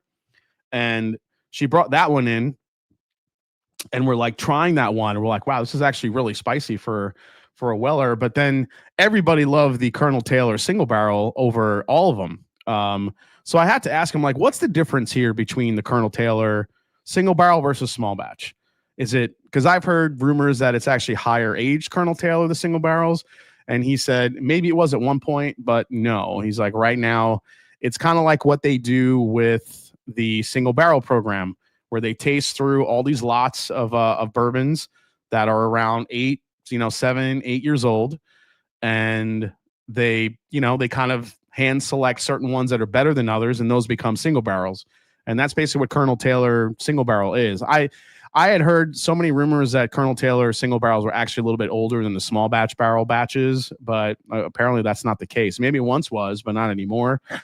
Also asked him about, okay, what is Blanton's, right now as far as an age component? I'm like, I've heard 4, I've heard 5, I've heard 6. He goes, generally they're 6 years old now. He's like, we have so many barrels right now. 6 years old is about the goal for each and every Blanton's. I'm like, okay, that makes sense. So we kind of confirmed that, which was kind of cool. And then we asked, hey, you got any of that Eagle Rare 12 going around? So, Bruzel says, oh shit, Bruzel's here. I need spicy Wellers. Yeah, Bruzel, this specific Weller single barrel we had was a spicy weeder. It was good. We enjoyed it. Yeah, the old fits, as you see, coming in with more of a shelfer type of price point, the $60. Hard Truth doing a great weeder. Yeah, you guys are calling out some great weeders. You're right. Some single barrel Rickhouse proof soft red holiday, says Marlon. Yeah, absolutely. I love a spicy weeder. Just because I want a little bit of that spice on it. I don't like when it's so like unbearingly smooth. Like I know some people like that. Like 1792 sweet wheat, I think is like such a waste of whiskey. It's just too easy to drink. So do you think last year was about rye whiskey and this year about the weeders? Your thoughts, says Central Coast Bourbon Bros. I mean, I think that's a relatively accurate point. I wouldn't go as far as to say that it's the year of the weeders, but I think it's like this last couple of years we've seen people that are making weeders that are hitting a certain age, whether it be 5, 6, 7 years old, to go head to head with those Wellers. We had Wilderness Trail that came out with some really great weeders back in the day too. Well, not back in the day, but a few years ago. But I wouldn't say it's the year of the weeder. I just think we're seeing more of them come to the shelf and that are age ready appropriate, because there are a lot of weeders that come to the market way too soon and they're just awful. Like if you're bringing a 4-year-old weeder to the shelf, it's going to be terrible. Like just wait a couple more years, dude. It'll get that much better. Feels like a cool story. Wait, they rolled out All-Star Taste. Feels like a cool story, bro, situation. All-Star Tastes, says Terrence Scott. I don't know what you mean. Bardstown Bottle Bomb Black label has the best finish on any weeder shelf, are not allocated. Could probably do that. Jason or Bruzel, Old Stubborn Batch 3, is it a fair trade comparison for JD4? I don't know, Aaron Klein. I didn't get the Old Stubborn. However, I do have the did I get the Old Stubborn? No, I don't think I got the Old Stubborn. I think I got the other one. What was the other one that dropped? By the time I got to the Old Stubborn, man, the thing was gone. What was the other one that dropped next to the Old Stubborn? I forgot what it was called. What was it? The Cranky Bastard? I forgot what it's called. The Swagger. That's the one I got. I got the Old Swagger. So I'll be tasting that next week on the channel. If I come across an Old Stubborn, maybe I'll grab one, but I got the Swagger, so I'll try that next week. Yeah, the Old Swagger. I tried a couple of Old Stubborn single barrels. They were good. Not sure of the batch product. Yeah, the Old Stubborn, to me, the one that I did try was good. Obviously the prices on those are pretty high. I really feel like I'm trying to remember the first one I had. I mean, it was really good. I don't think it was like a whiskey of the year situation, but it was a very good whiskey. It's a very good whiskey. Let's see here. Jason, love you. Jason, have you tried Smokehead whiskey? It's supposed to be Ardbeg source. Not sure 100%. Smokehead, yes. Smokehead is Ardbeg, I believe. Or at least it's sourced peated barley to make Smokehead. So yes, it's fine. Not $175 bottle. Yeah, I think that was kind of my take on it when I tried it, Kenneth. Jason, Castle and Key has a new weeded shelf. I think it's 6 years. Should I? I don't know, Richie. I'm a little bit with Castle and Key. I like the Castle and Key rye, but their bourbons I've not trusted yet. You know what? If there's a 7-year weeder shelfer, I'll buy it and I'll try it, Richie. I'll let you know. How about we do that? We have had a few good weeders lately. Yeah, I think a lot of weeders that people that were trying to work on, they're coming of age, and people are putting them out because they know weeders are people like their weeded bourbons. All right, let's get into a couple of news stories here, and we're going to kick off with this one, which I did ask to try today. Much to my chagrin, they would not let me try this, and they said they didn't have it, which I think is bullshit. They know they had that thing hanging out. I'm just saying. Bourbon hunters rejoice. Buffalo Trace just dropped an Eagle Rare 12-year on Monday. Buffalo Trace announced it is expanding its critically acclaimed bourbon catalog with a permanent offering sure to be snatched up by collectors within days. The latest addition to a lineup that includes myriad unicorn bourbons, including Eagle Rare 10, Eagle Rare 25, and Double Eagle Very Rare, distilled from Buffalo Trace's mash bill number 1. The new age statement is said to boast a sweet almond aroma alongside flavors of vanilla, toasted oak, and warm toffee. The expression is bottled at 47.5% ABV, holds a suggested retail price of $50. Buffalo Trace says it has recently completed a $1.2 billion expansion project. It was pivotal in bringing Eagle Rare 12 to life, though it didn't add any more details beyond that. The expansion, which has been over a decade in the making, reportedly added additional fermenters, 11 new warehouses, and a 40-foot tall still capable of producing 60,000 gallons a day. So there you go, guys. Eagle Rare 12 years supposed to be hitting this month in certain places. I haven't seen one yet. Not really sure how available it will be. And here's my theory. Here's my prediction. You know how everybody uses Weller Antique 107 as currency, you know, to either trade or to flip? I think that's what Eagle Rare 12 is going to end up being. I think, unfortunately, we're going to have a ton of flippers that are going to grab up as many of those bottles they can. And they're going to, I think that bottle at $50, I think when it first hits secondary, it's going to command a price of like maybe $300, maybe $400 immediately. Just for people to kind of get the FOMO and want to get a bottle immediately. But obviously I think that price will come down pretty quickly and we'll see what happens with it. But I really do think that Eagle Rare 12-year may end up being like the new Weller Antique, where people are using it to flip, to trade, and do all the things with it. What's interesting is that regular Eagle Rare isn't going anywhere. So Eagle Rare, which is 10-year, now is going to have a sister bottle that's 12 years, so 2 years older, and 5 proof points higher, which is kind of interesting.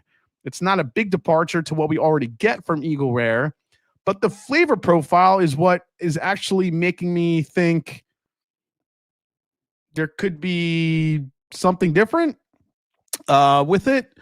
Because when you think Eagle Rare, what do you think of? You think cherry, you think grape, you think, you know, really sweet, a little bit candy, maybe a slightly hint of like really nice sweet oak, beautiful sweet sipper. Based on the 12-year tasting notes, almond, toffee, oak, that's a little bit of a departure. So you wonder if Buffalo Trace is blending a little bit of a different profile into Eagle Rare 12 versus their regular Eagle Rare, which I do think could be a smart move because it gives them a differentiation besides the slight change in stats. So it'll be interesting to see how it tastes, because if it doesn't go into the realm of like the grapey and the strawberry and all that, what then is it? What does it taste like if it's more of the almond and the toffee and a little bit more of an oak presence? It should be pretty interesting. A sister that tastes better? Oh, Jesus, Richie. Yeah, you time yourself out. It's obvious that the last 7 years of expansion plans, which have finally come online, makes a 12-year-old whiskey distilled at least 12 years ago possible. Yeah, it doesn't really track when you do the math, but maybe they're thinking it in terms of, because they're making so much more now, Gary, they could bring something like this out because they have way more in the pipeline. So that's how I look at it. Eagle Rare cast strength single barrels would be one of my fictional grails. I mean, Caleb, that's basically Stag. That's just Stag. I mean, it's already out. Eagle Rare single barrels. So quick story. When we did our pick today, when we picked the Buffalo Trace barrel, he said that this barrel would probably be good enough to maybe make Eagle Rare or a Stag. So you have cast strength. Now, no, granted, the one difference you have here, Caleb, is that Stag is usually, 8-9 years old, whereas Eagle Rare is 10 years old. So, you have a little bit of an age gap there, but I mean, generally that's what you're looking at. Holy shit, we got K Luke in the house. What is going on? K Luke. Jonathan Maisano's in the house, guys. K Luke, man, good to see you. Good to see you, John. Hope you guys are doing well. Can't wait to see what you got cooking up next. Send me the samples. I'd love to do a single barrel if you're up for it, John. I think I saw you did one, so it'd be kind of cool. Hi, K Luke. So let's go to the next. Ridiculous. I'm going to jump to something on the TTB because we're talking about Eagle Rare. Eagle Rare, 30. This is real. This is not a fake label, guys. This is happening. Eagle Rare is dropping a 30-year offering, 101 proof. And I'm sorry, guys. I'm probably going to get this song stuck in your head. But in the words of the Backstreet Boys, tell me why you are bringing this whiskey out, this bourbon. These ridiculously high-end unicorns are so annoying to me from Buffalo Trace. And you know what? Everybody that freaking invested in the Eagle Rare 25 year or the Eagle Double Very Rare is now looking at this 30 year and they're like, oh my God, what the hell? What are you doing to me? Yeah, because we can. That's what they do. Dude. A lot of Buffalo Turkey tastes like cast strength Eagle Rare to me. Oh yeah, that's actually a really good point for sure. Weller Millennium did so well, so let's do another one. Yeah. I mean, why not? We might as well play that one too because this is what's gonna happen. Never gonna get it. Never gonna get it. Never gonna get it. Never gonna get it. No, nobody's ever getting that bottle unless you pay. God knows what the price of that's gonna be. If Weller Millennium was what, $5,000, that Eagle Rare 30 is gonna probably be in around the same ballpark, maybe even $7,000 or $8,000. That thing's gonna be crazy. It's gonna be crazy. Pass Eagle Rare isn't good until it hits 31 years, says Nathan. That's a good point. Yeah. I don't know. It's like, I hope you make this Eagle Rare 12 accessible and people can get it. Don't give us a new Eagle Rare 12 and then make it impossible to get. And then you bring out an Eagle Rare 30 that's going to be even more impossible to get. And the price point's going to be pretty much out of the realm of like 90% of people. So I don't know. It's like, man, you love Buffalo Trace. You love going there. You love the people are amazing. The whiskey is great, but man, they do something like this. And it's just like, dude, like, give us a chance. But yeah, it's just not happening. All right, let's go into, what else do we have? Oh yeah, this dropped. The President's Choice. I feel so. We're going to have two examples here where I feel like Brown Forman is listening to me. I'm just saying, guys. I think they're listening to me finally after all this time. I've been saying how I've been very frustrated with Old Forester and bringing out all of their special releases and making them distillery only or lotteries. Anything special that Old Forester brings out is almost impossible to get. You have to be lucky. You have to be at the distillery, or you have to know someone, or you have to pay an exorbitant amount of money to get one of these. So Old Forester last week on Thursday announced a nationwide release of its rarest single barrel whiskey, President's Choice, along with the debut of President's Choice Rye. The move marks the first time either expression will be available beyond the Old Forester distillery in Louisville. Yeah, there you go. See, listening to me. The expression will debut starting June 14th as the brand celebrates National Bourbon Day and the 7th anniversary of its Whiskey Road distilling opening. Limited bottles of both expressions will be released online, available in Washington, D.C., Kentucky, Nebraska, New Hampshire, North Dakota, and at select retailers across the country, as well as in person at the distillery. President's Choice was supposedly the first single barrel program ever, much to the chagrin of Blanton's and Albertilli. But bottles will vary, as you guys know. And I think I've heard that the rye is actually really good, pretty bold, pretty balanced, has a lot of sweetness, but also a lot of baking spice. And if you've had the Old Forester President's Choices, the bourbons, they're pretty good too. So it's good to see them making this a little bit more accessible. It's not going to be very accessible to begin with, but I feel like at least it's getting out there for a chance for more people to get their hands on it, rather than just being lucky to get in to be in Kentucky at some point in time and hoping that one of these drop. This bottle has an interesting story. Now, whether or not we can believe the truth in all this, we don't really know. But Stitzel Weller kicks off a new series with a 24-year-old bourbon. There it is, a new line of rare bourbon starting with a 24-year-old Kentucky straight bourbon whiskey available only at the distillery. The release, called Stitzel Reserve, marks the beginning of a series of small batch offerings pulled from some of the oldest barrels on site. Just 191 bottles of the 24-year-old bourbon are available, all drawn from 9 barrels laid down in 1999 in Warehouse B. The whiskey is bottled at 61.7% ABV and comes in a 750 milliliter bottle, which will be available starting in June only at the distillery. Pricing is available only at the distillery. Nicole Austin, Director of American Whiskey Liquid Development at Diageo. She's also the master distiller over at George Dickel Whiskey. The bourbon is part of a new effort to highlight historic barrels stored at the distillery. I read somewhere that this is, I think, $1,600 for this bottle. They're not giving me the pricing on this article, but it's about $1,600 to get your hands on that. It's expensive. I'm sure we'll probably see these on secondary for over $2,000 at some point too. Just these crazy high-end bottles that keep hitting. It just blows my mind. We saw the string of the Heaven Hill 19s that were hitting, what was that crazy website I showed you guys, that awful website, the Oakley.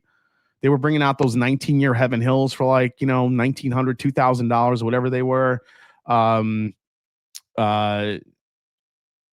Watch Hill Proper doing kind of the same thing. There's just been like this drip of really, really high-end expensive bottles that just keep hitting every month. And this is another one at this $1,600 price point. It's crazy. And the interesting thing is that these are going to be bought. People are going to snatch these up. And I don't care what people say. People are going to grab these because it's Stitzel Weller and it's got an incredible story behind it. And that's what people like. And lastly here, Woodinville is dropping an 8-year rye, which I'm actually pretty excited about. 100 proof. I think their rye is actually better than their bourbon. So I'm actually really excited to try this one. Hopefully I get to try. I was, kind of a fan of their 8-year bourbon as well, but that 8-year rye could be something really, really good. Look how dark it is, how dark it looks in the bottle. Maybe it's because it's laying down, but, I'm excited for that release. I don't know if anybody out there has gotten one, but yeah, just something to look out for. And let's go to what we see on the TTB. Again, like I said before, Brown-Forman listening to me. Why? Because look what label popped up on the TTB. That's right. Woodford Reserve, double oaked, single barrel, barrel proof. All I'm going to say is you're welcome. You're welcome. Now, it's not just me that's been talking about this for years, Guy. A lot of people have been banging the drum for this one. Pun intended, on banging the drum. Woodford Reserve, personal selection, double oak, single barrel, barrel proof. Now, what's interesting is that you see the size there. It says 200 milliliter. I'm guessing that is a label for possibly the maybe the sample bottles that they'll be sending out. I don't think that's going to be the actual bottle. Because you could see all the way on the left side, it says sample, not for resale. So this is just the sample bottle label that they could be sending out to certain bourbon groups. I'm sure the proof there is just for position only, probably not 49.3%, but it looks like they're going to be doing personal selections of single barrel proof, double oaked bourbon. And I cannot be more excited to taste some of those. I hope they're good because we've been wanting these for so long. Like, they're going to be delicious. Imagine they come out and people are like, it's not good at barrel proof after all that. What else do we see on the TTB? Rabbit Hole coming out with an Amburana cask. This feels like it's 3 years too late, Rabbit Hole. And unfortunately, Rabbit Hole is probably going to charge us about $100 for that bottle from the Veludo series. I don't know. I see Veludo and I think Menudo. I don't know why. These look like these are going to be distillery releases only. It looks like it's the distillery series.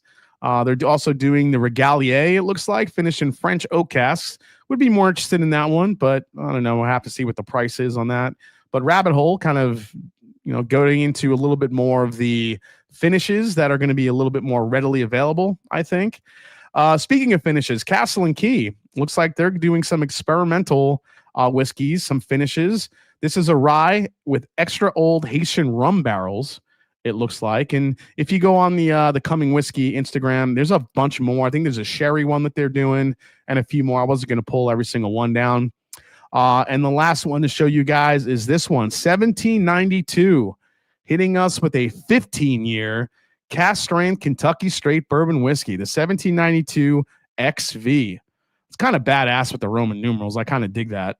But we had a 12-year about 3-4 years ago, so this makes sense. We've seen 15-year Barton hit the market from a source perspective, and now we're going to see it coming out on their own at cast strength. This is going to be a pretty. I think this is going to be a sneaky good release. I think people are going to want this one. So looking forward to seeing that. Based on the availability that these are on the TTB right now, we probably will see these around fall time. So look for all these drops to happen possibly in the fall. So, all right, I got to catch up to the chat here and go. I know I'm missing a lot of things here. We got missing a lot of chats. Rare Bird in the house. As my grandpa would say, it's bullshit. Things that didn't happen for 400. David Jennings in the house. Yep, won't lie. I thought this said Steel Reserve. They rubbed every bottle on Pappy's couch. Too bad the age statement dropped on the OF. Yeah, I mean, a little bit younger. Let's see. $1,600 G's for that 24 year. Yeah, well, they can't call it Bernheim Reserve because they don't own that name. That's true. Most expensive Flintstone vitamin. Well, I mean, it's supposed to be Stitzel-Weller, so it's supposed to be a weeder. So I don't know. I'll tell you what, guys. I'll be honest. I had half a mind to drive over there today and pick up a bottle, just to see. I don't know what $1,600 tastes like, but I didn't. I'm glad I didn't. 20-year Heaven Hill for $1,000. The crazy part is people keep buying it. Yeah, exactly. People are buying it. Brook Hill 19-year MGP on Sealbox. Yeah, that's another great example, Nathan. That is probably, I've heard, is also more of that Heaven Hill 19 stuff that's out. $1,600 for that. I mean, this is, yeah, it's not Stitzel-Weller. Is it exactly Stitzel-Weller? Seemed kind of iffy from what I read. Yeah, that's the thing. We don't know exactly if it's Stitzel-Weller. If you got to do the math there. If they laid these barrels down in 1999, I don't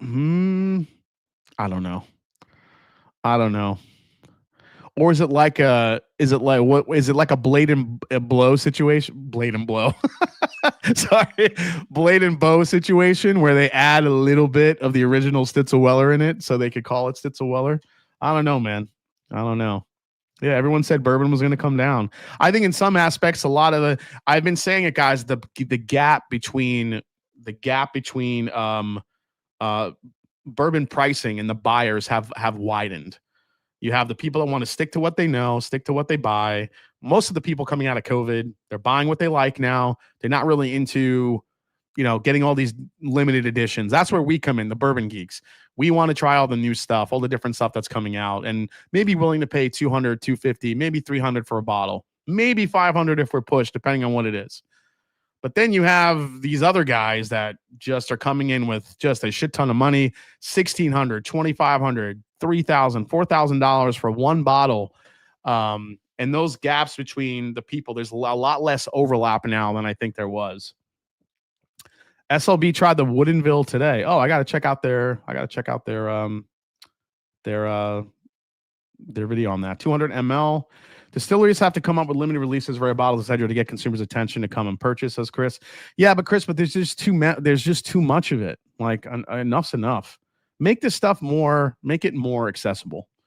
I I've been asking for this. They will want 400 for it. 99 proof. Yeah, I don't think that's the actual proof. I think they're going to be. I think that the 24 Stutzelweller is new Bernheim, like many of the orphan barrels. Rarebird. That's what I've heard more often than not. That it's the new Bernheim stuff. So that would actually make more sense too. Let's see, 200 ml. They're 200 mls. I already mentioned that. Those are the actual. Those are the actual, whatchamacallit. It's the actual sample bottles. It can be tanked. HAC did and release it as John Fitzgerald. Yep, it could be tanked. It makes the Calumet 18 sound like a bargain. Yeah, it does, but I wouldn't put the provenance in that. On the website, but I know of a couple people that got them through a couple of shops. So, I don't know what you're talking about. Sorry. Girth Brooks is here. Stitzelwell. All right, let's get into some new brands here. It's getting a little late already. I'm trying to get through everything. So I'm going to start with this one here, Jimmy Red. So this is a pick I grabbed from Sealbox. So this is the Jimmy Red out of South Carolina. Jimmy Red finished in Cabernet. So this is a bottle finished in Cabernet casks, and to David Jennings' point, who's on the channel, he was kind of somebody that was talking about this a little bit, and I thought that, okay, let me look it up and check it out, and I decided to buy one. Now, albeit this is a finished one, High Wire Distilling has been around for quite a while. High Wire Distilling has been around for a long time. They did a lot of the Bloody Butcher corn, kind of one of the first ones to kind of use some different grains, but they're doing grain to glass. And their stuff is starting to come up a little bit more in age. And as we've gotten to taste more of this stuff, people have just talked about how good the Jimmy Red is. And I just never really came across a bottle. So I figured I'd grab one on Sealbox when they dropped a pick. Again, bourbon finish and Cabernet, 61.7% ABV, 123.4 proof. So there you go. They didn't do Bloody Butcher. Then what was the red? What was the red? I remember an old label, a red something. Was that just the name of it then? Jimmy Crack Corn and I Don't Care. What was that? What was like the original releases? Was the old High Wire Distilling bottles. Maybe I'm just thinking it was Jimmy Red and I thought it was Bloody Butcher Corn. Maybe I'm just like making that correlation in my head. Oh wait, High Wire.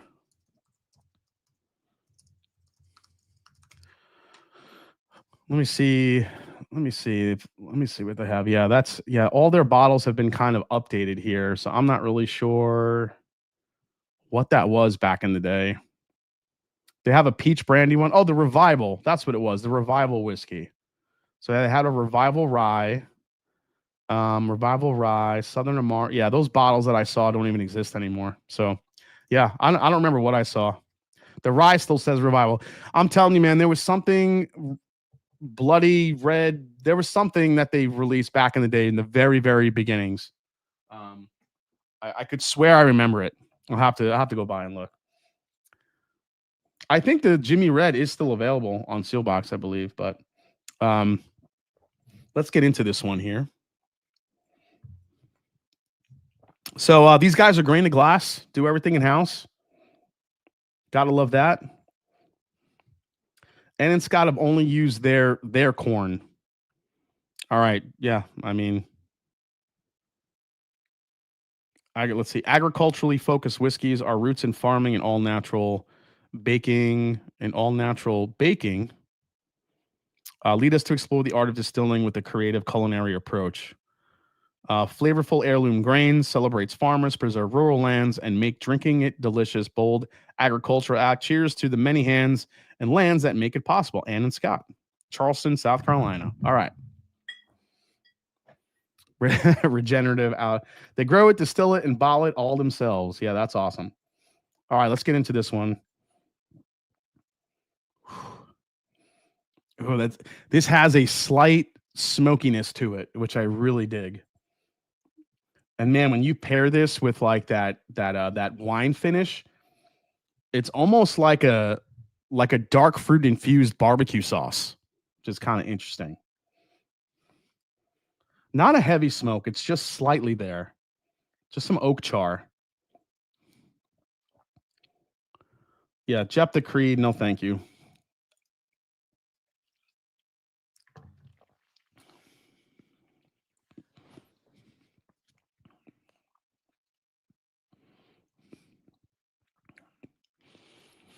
Wow, I really get the finish on there. But then that little bit of a smoke note, it almost gives you a chocolate vibe on the back end of that too. Now, I don't know if that's coming from the bourbon or probably the finish, but man, great proof point on this. Spicy, fruit forward, a little bit of like a bitter chocolate note on it, really balances it out. That's a nice little bourbon, man. Man, I love this. Little bit of a cherry note. This is non-chill filtered, by the way, too. I know some people care about that. It is non-chill filtered. So, but this cherry chocolate smoke combination is really good on this. Wood Hat does a great Bloody Butcher. Okay. Let's see here. Color is sick. Yeah, the color is dark. I mean, check this out, guys. That's a nice color for a whiskey right there. Really well done.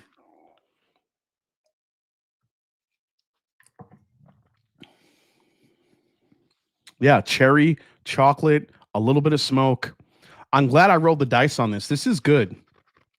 I need to seek out their non-finished whiskeys and try those because obviously there's a finish on here. And while it's very good, I want to try like the base of their bourbon. I really want to, like if I'm looking at their website here, I mean, I want to get into their Jimmy Red bourbon, like maybe a single barrel.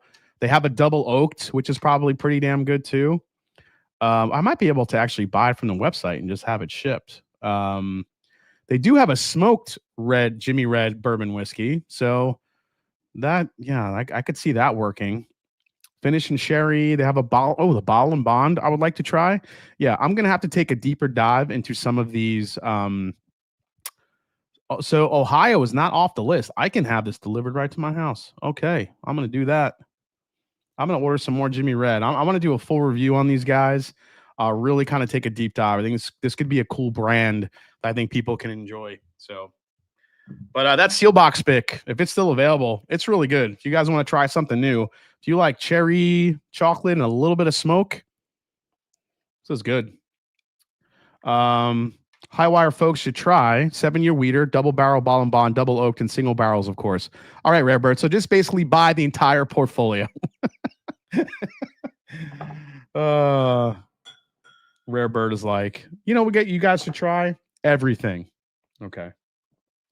Jason, I could send you some of their double oaked. Okay. Yeah, I could do that. Rare Bird's smiling.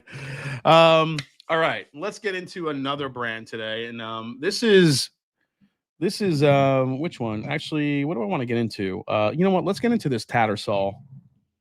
So this is a Tattersall high rye. This is a Minnesota high rye. When I did some research on this whiskey, or the actual distillery, I should say, an interesting note about Tattersall, but they are powered by the largest solar array of any distillery in the United States.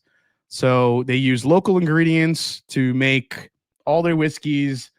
And if you go to the website, they have a 6-year wheater, a 7-year rye, a 5-year rye. They have a port barreled rye. They have something called the interstate whiskey. I'm not really sure what that's about. They have rum. They have rye bourbon, wheated bourbon, rye whiskey, as I said, apple brandy, barrel gin. Where is their high rye bourbon? So this is the one I want to look at. So this is Minnesota's first bottled and bond high rye bourbon. We maxed out the rye in this mash bill, giving Minnesota's first bonded high rye bourbon an incredible backbone and yielding a less sweet spirit. Made from Minnesota grains, distilled in our Minneapolis distillery and aged for over 4 years in Minnesota white oak barrels that results in a robust sipper, 100 proof. So let's get into this one. Anybody had Tattersall before? I've never tried this. So this is going to be first look, first taste. Let's see what we got here. America. Yep. Solar powered Survivor whiskey. Everything is a Survivor whiskey. Rare bird mimicking Gary Oldman. Everyone. I have a single barrel rye since Tim Jurgensen. Yeah, let's take a look at the bottle here. Cool bottle. Cool bottle design. Almost kind of Christmassy. A little bit. But there you go. Bottle and Bond has the Bottle and Bond designation. There you go. And again, these are brands I've not tried before, so this is kind of cool tonight. As I'm talking about this, really why I wanted to jump into these new brands has to do with my Ascot Award results that I got. And I gave some pretty high marks to some whiskeys that I had never heard of before. So I'll tell you a few of them here. I'll also tell you some of the surprises that were in my sample set as we go through here a little bit. So there was a smoke wagon pick. So in the terms of single barrels, there was a smoke wagon pick that was in there that I gave a double platinum. It was from the Dallas Bourbon Club that did an absolutely phenomenal pick of smoke wagon. Had no idea what it was. All I knew was that it was a single barrel. Then that was my first double platinum, and I couldn't believe how good it was. Then there was a couple of Woodinvilles in there. There was a Four Roses that I actually didn't give high marks to. A Backbone I didn't really give high marks to. I'm a pretty tough judge. They kind of told me I have to be a little bit more lenient. I get it. Barrel Kings picks were in here, of course, and I gave those double platinums and not knowing what they were. So a brand that I rated pretty high that I didn't know who it was Union Horse Distilling Company. That was an interesting one. What were some of the other ones here that by the way, Blue Run I gave a low mark to on the reflection. I did give one Blue Run a high mark. I hate to say it, but and you know what? I actually don't feel too bad about this one because I've said that this is the only bottle that I like from Blue Run, and it's their high rye. It's their high rye cask strength, and I actually gave that one a high 80 mark. What was that say? Yeah, 87. So I gave that a pretty high mark for a Blue Run. But all the other Blue Runs that were in my sample pack, I gave gold. So they really didn't do it for me. All right, let me jump to the next ones here with some of the surprises. So amazingly, I gave Wild Turkey 101 a platinum. So I think that one I kind of knew. I'm like, I think this is Wild Turkey. I think I wrote that in the notes. But okay, let's get into some of these different Assassin's Creed Spirits. I think got my lowest score. Assassin's Creed Straight Bourbon. Love the video game, but the bourbon's terrible. I think I gave that a 65. That might be my lowest score that I gave. Let's see here. Let's get into some of the one. I had Old Grandad 16 in my sample set, which I did not know. I gave that an 88.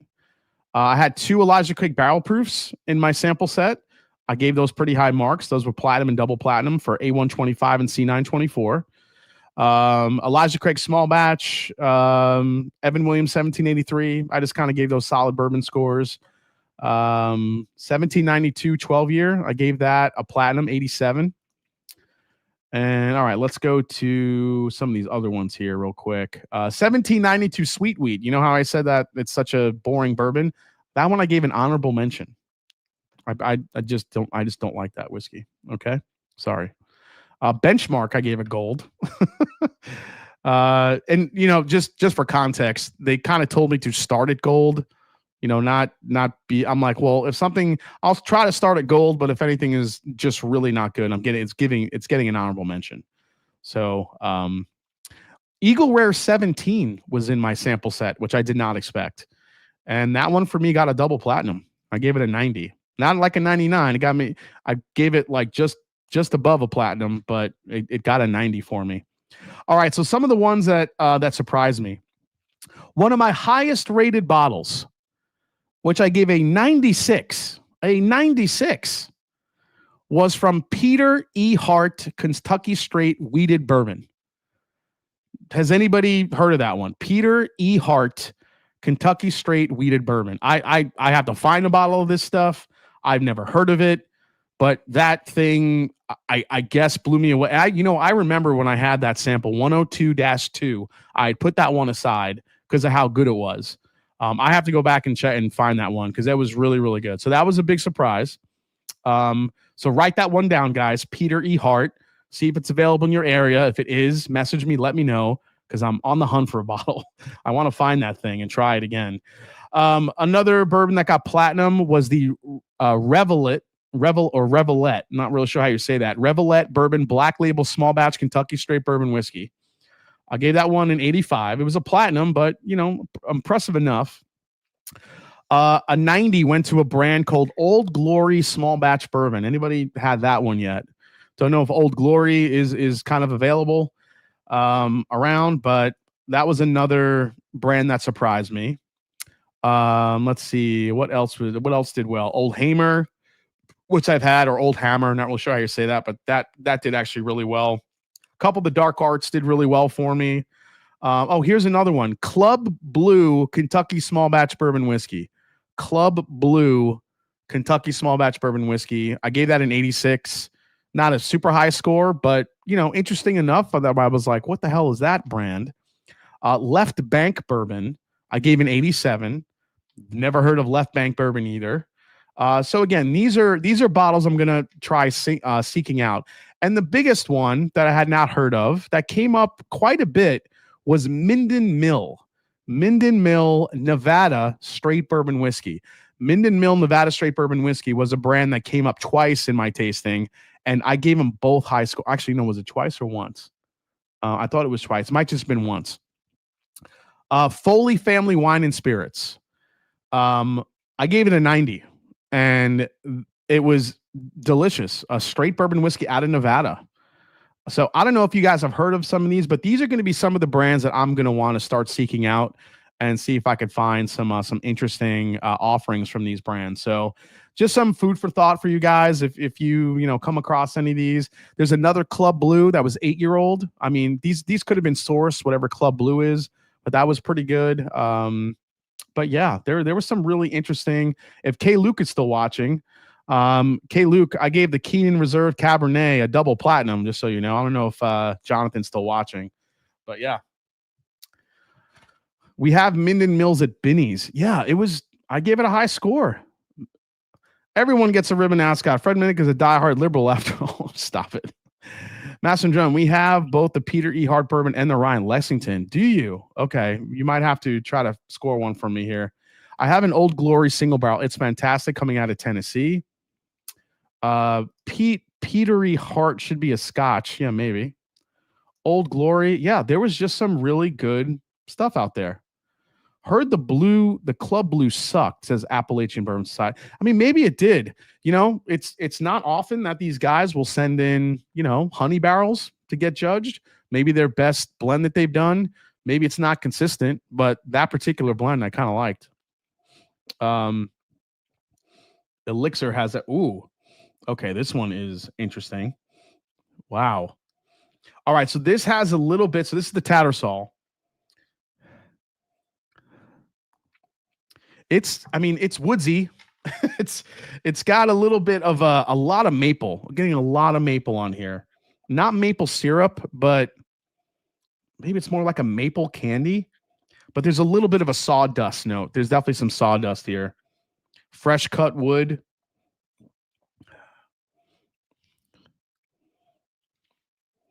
Yeah, sawdust, fresh cut wood, a little bit of a maple candy. Maybe a slight hint of a chocolate too, but not like heavy chocolate. Almost like those. This will sound very specific, but the reason candies, the chocolate chews that you have, where it's not like chocolate, but it's like a chocolate flavored chew. That's what I feel like I'm smelling in here, which is interesting. K. Luke, come to Chicago. We would is K. Luke still here? Peter E. Hart has honeyed wheat and honeyed malted barley, according to their website. The K. Luke Keenan is the 2024. Glad you enjoyed it, Jason. So yeah, man, gave it a double platinum. Yeah, message me, man. I would love to do a single barrel if we could, or a blend, whatever you guys got. Yeah, the reasons.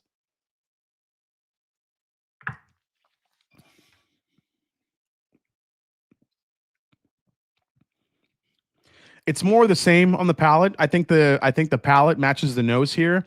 A little bit of a sawdustiness to it, but it does have a lot of maple, that little hint of like a chewy chocolate candy. It's not milk. It's not dark. It's like that reason. It's such a weird note. It's like a reason chocolate chew. And then it's got like that maple, that slight hint of like a maple sweetness on it. It's also got a great spice for Bottle and Bond. I mean, again, this is more on the craftier side of rye whiskey, or I'm sorry, high rye bourbon, but I do dig it. I don't mind it. I mean, I don't think this is going to be everybody's favorite. It doesn't have a lot of sweetness to it. And I think when people are looking for, but I mean, again, a high rye bourbon, it's going to have a little bit more spice to it.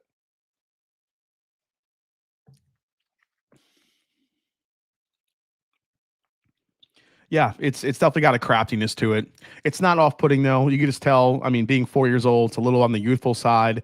The grain really comes through. The sawdustiness of it. I don't know if I'd be like, yeah, go run out and get this one, but I'd be interested to try some of their regular bourbon, not so much the high rye, but I would actually want to try their regular rye whiskeys off of this to see what that's kind of like. But like a lumberjack eating pancakes.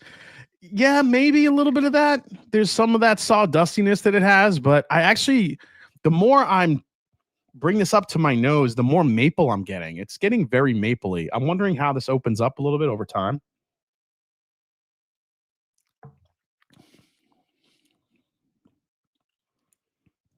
Yeah, it does have a sawdust note to it for sure.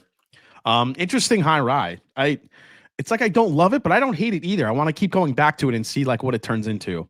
That might be one to keep an eye on. Tattersall. All right. Next up, let's get into Larrikin.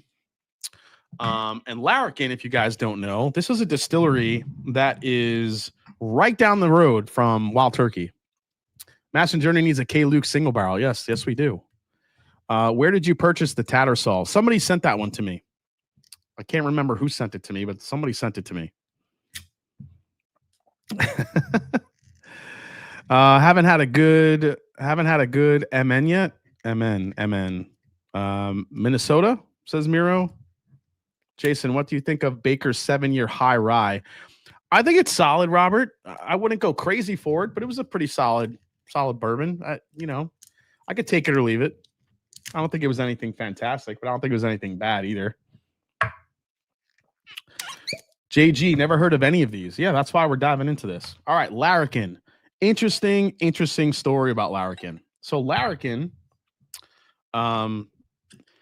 is a small bourbon producer literally down the street from Wild Turkey. Literally, as you drive up to the Wild Turkey, when you're on your way to Wild Turkey to go to the gift shop, or to go to the visitor center, whatever you want to call it, you will pass Larrikin. It's right there. Big thanks to everyone who subscribed tonight from Whiskeyland TV. Thanks, Jason, for a fun night. Dude, it was so great to have you guys on. I cannot wait for Friday, so I'm really looking forward to it. So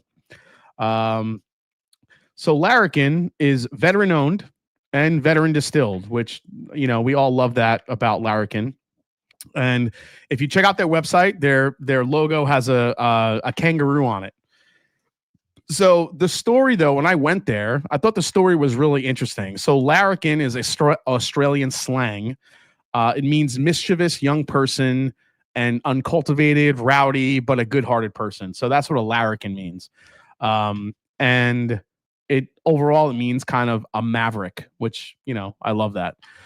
So you may not know larrikin the word, but you do know these larrikins: Steve Irwin, Crocodile Dundee, Johnny Cash, Sammy Davis Jr., Pete Mitchell, who was Maverick in Top Gun, and Annie Oakley.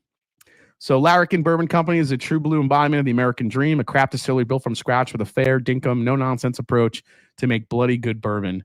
So the founder is LCDR Greg Keeley, USN, retired. He's had a wild ride. His journey kicked off in a vineyard down under in Australia. He was a national security professional and eventually landed in the extraordinary world of distilling. As a service-disabled Navy combat veteran, Greg had the unique honor of commissioned service in both the United States Navy and the Royal Australian Navy, with combat roles in Iraq, Afghanistan, and the Pacific. Raised in Oz, he also served with the Australian Federal Police. So when I was there, they told me the story about this, and he basically said that he worked for the Navy. I mean, he was in the Navy. He was, battle-tested Navy veteran in Australia. And at the time, I believe it was... who was the so not yeah, it was not. Pacers are up 8 with a minute to go. Wow, Pacers are up 8. Interesting. Thanks for the update, guys. So John McCain, who passed away, he brought in a he signed a law saying that if you're a certain rank in another country and you come to the United States, you can maintain that rank or maintain whatever the equivalent of that rank would be in the United States military versus where you came from. So when he came over, he also served in the United States. And I guess once he retired, they created this distillery. So they're sourcing stuff from Barton right now. But when I tried all their stuff, this was the one that stood out to me. Now, I had a sample of a different barrel. This is a different one that I bought. And this is the Larrikin Single Barrel High Wheat Rye Whiskey. That's right. It's a wheated rye whiskey. A wheated rye whiskey. 116 proof. It says barrel 14, bottle number 25, and it's 8 years old. A wheated rye whiskey. So I'm like, well, that sounds really weird and unique. Let's try that. It's a great place to stop and have a drink, buy a flight or bottle, have a nice little humidor on site. Oh yeah, they do have a little humidor. You go in, buy some cigars. It's a really cool place.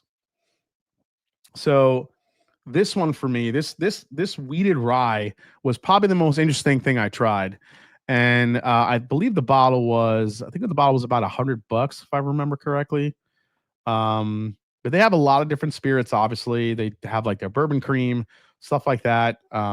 Yeah. So yeah, just an interesting profile here on this single barrel wheated rye whiskey. Jason C, we need to do a single barrel of Larrikin. Greg has great barrels, his whiskey nose. I mean, that'd be pretty cool. So on the nose here, you do get the wheat, but there's so much baking spice on this, which I really thought was interesting. Again, kind of getting back to a little bit of that maple note, but kind of mixed up with cinnamon, hints of clove, I think from that rye. But man, this thing just had such a unique flavor profile to it. It's also sneakily sweet. It's got like this sweet tea vibe to it that I just think is fantastic.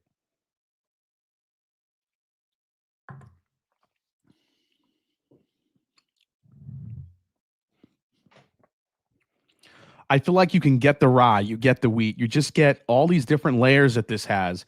The baking spice punch on this is just through the roof, which I love about this. It's got a lot of richness, a lot of depth, good proof, good texture. I think when you talk about flavors here, I think that breadiness between the wheat and the rye, it's kind of hard to get away from. There's a good amount of breadiness here. But once you get beyond that, you get into like these toasted rye notes, a little bit of like an orange marmalade hit right on the mid palate. And then you get all this baking spice. I think, for me, when I was tasting through, the Barton stuff was Barton stuff. Barton's Barton. But when you start getting into some of this stuff and when they broke this out, I think this is really the most delicious, unique thing you have. So, yeah, I was all about it. All their bottles are available to buy online. Yeah, for sure. Holy crap, it's 11:12. Oh, my God, I didn't realize it was so late. Sorry, guys. I'm just rambling. But yeah, Larrikin is one of those things to check out, especially when you're Kentucky near Wild Turkey. Just a great distillery. I'm digging what they're putting out, and I can't wait to try more of their stuff. And yeah, we're gonna try one more bottle here before we call it a night. But I'm telling you guys, do not sleep on that wheated rye. It sounds weird, but it's really interesting. It's different. You have to like exploration. If you're kind of staying in one lane, you can do that. If you like a Kentucky rye that's sweet, go for it. But a wheated rye to me just was so unique. I had to try it. It was just really, really good. All right. While I'm pouring that, let's get into the, as I always do, as I started, the meme of the week. That's right. I haven't forgotten, guys. It's the bourbon meme of the week. What do we have? This one made me laugh a little bit out loud. I'm not going to lie. Here's the bourbon meme of the week. My pockets judging me after emptying them buying bourbon. Look at the buttons in the back pockets look like eyes. Just like staring at you like, you asshole. My pockets are empty now. I don't know. I thought that was kind of cool. I like this one. This one made me chuckle. Not all these memes make me chuckle, but I try to pull out the ones that do make me chuckle. I kind of like that one. All right, so this Ragged Branch was sent to me, and I'm interested in this. Look how dark this thing is. Now, this is a wheated bourbon from Ragged Branch, independently handcrafted, double oaked, twice barreled, 124.52 proof. America.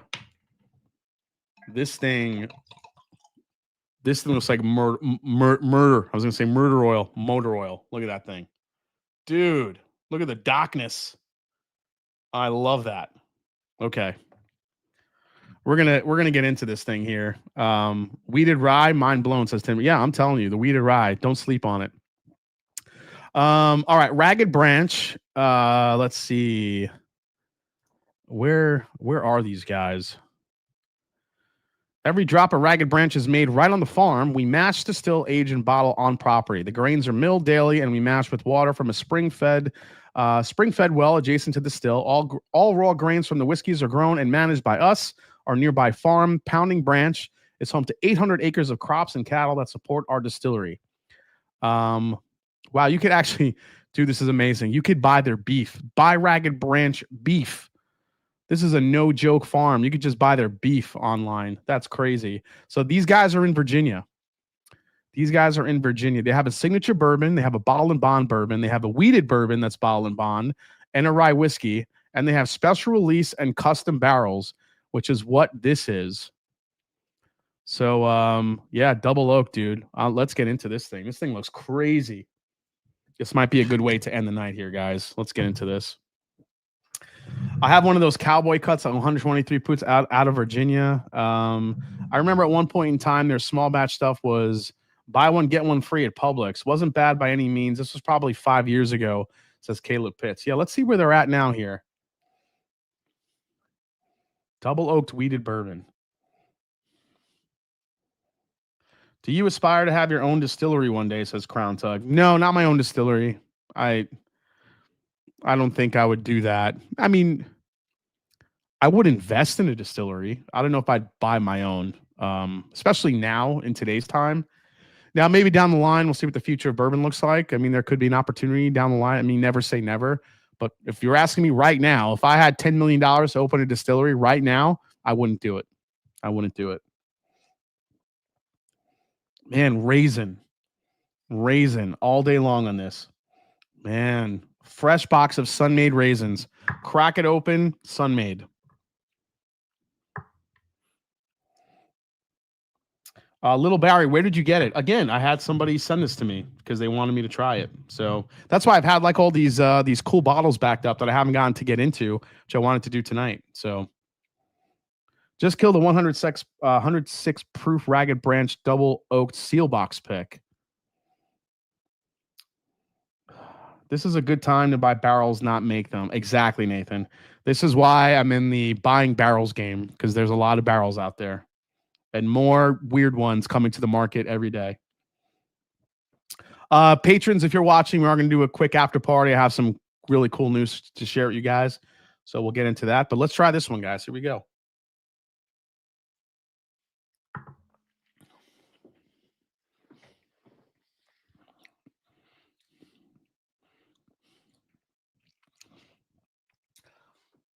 You know, that raisin note in here, raisin, fig, that's what saves it. Because when it first hits the palate, it's pretty crafty. You know, you have like gross crafty, and then you have, you know, pretty good crafty. This is pretty good crafty. I think the wheated aspect to this comes to the forefront, where you get that wheated, you get the bready note right up front. But you also get that little bit of a farmy note, you know, a little earthy quality to it. Not in any way that's negative. But it's the raisin and fig note on the very back end that saves it. Now, is that an aspect of the double oaking that we have here? Because if it is, they need to do more of that, because that raisin and fig note is really rich and it's dense, but it you have to get to the back of the palate before you hit it. I don't think it's over oaked. Oh, you know what? The second sip was better. I think it just, it's interesting when you're trying Heaven Hill and Elijah Craig and Buffalo Trace and all this stuff so much, and you're just not used to that type of a, it's good to go back and try new brands and see what else is out there, because there is good stuff. That's not like the norm that that we know and love all the time. Maybe that's what we want to spend our money on these days, not roll the dice and try something that's from a smaller distiller, grain to glass. People where that was like more interesting 4 or 5 years ago. Now it's like, I don't know if I want to put my money there. I'd rather buy something that's a sure thing. So, but this is really cool to do, I think, every now and again, just to try some new brands. Like I said, I'm going to seek out these other brands that I mentioned tonight, maybe do another video on this where we actually see if they're as good as I remember, or did I get some honey barrels from the Ascot Awards? We'll see how that goes.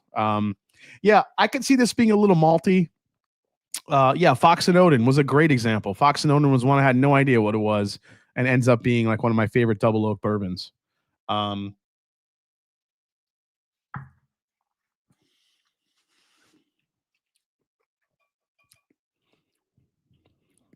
Yeah, I mean, it's not so much malty, but toasted bready to me, especially in the beginning. But the raisin fig note on the back end is what saves this. There's an interesting flavor on the back that I really, really dig. It just takes a little minute to get there. So yeah, Ragged Branch, Larrikin, Tattersall, Jimmy Red. There's some really good stuff out there to try, guys. If you guys have any other ideas of new brands I should be trying, leave them down in the comments below. Otherwise, I will see you guys next week right here on the Mash and Drum. We'll have another great show.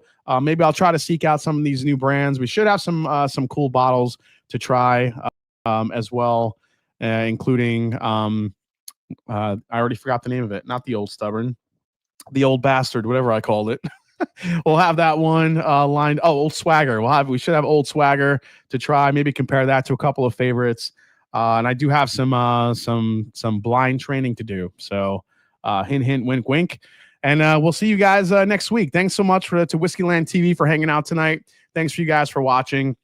And as I always say, it's not about the whiskey, it's the people you share with. Remember, this Friday, 6 p.m., check out WHISKEYLAND TV for my episode that they filmed. I think you guys are going to really enjoy it. So cheers, and I'll see you next week right here on the Master Drum. Cheers, guys.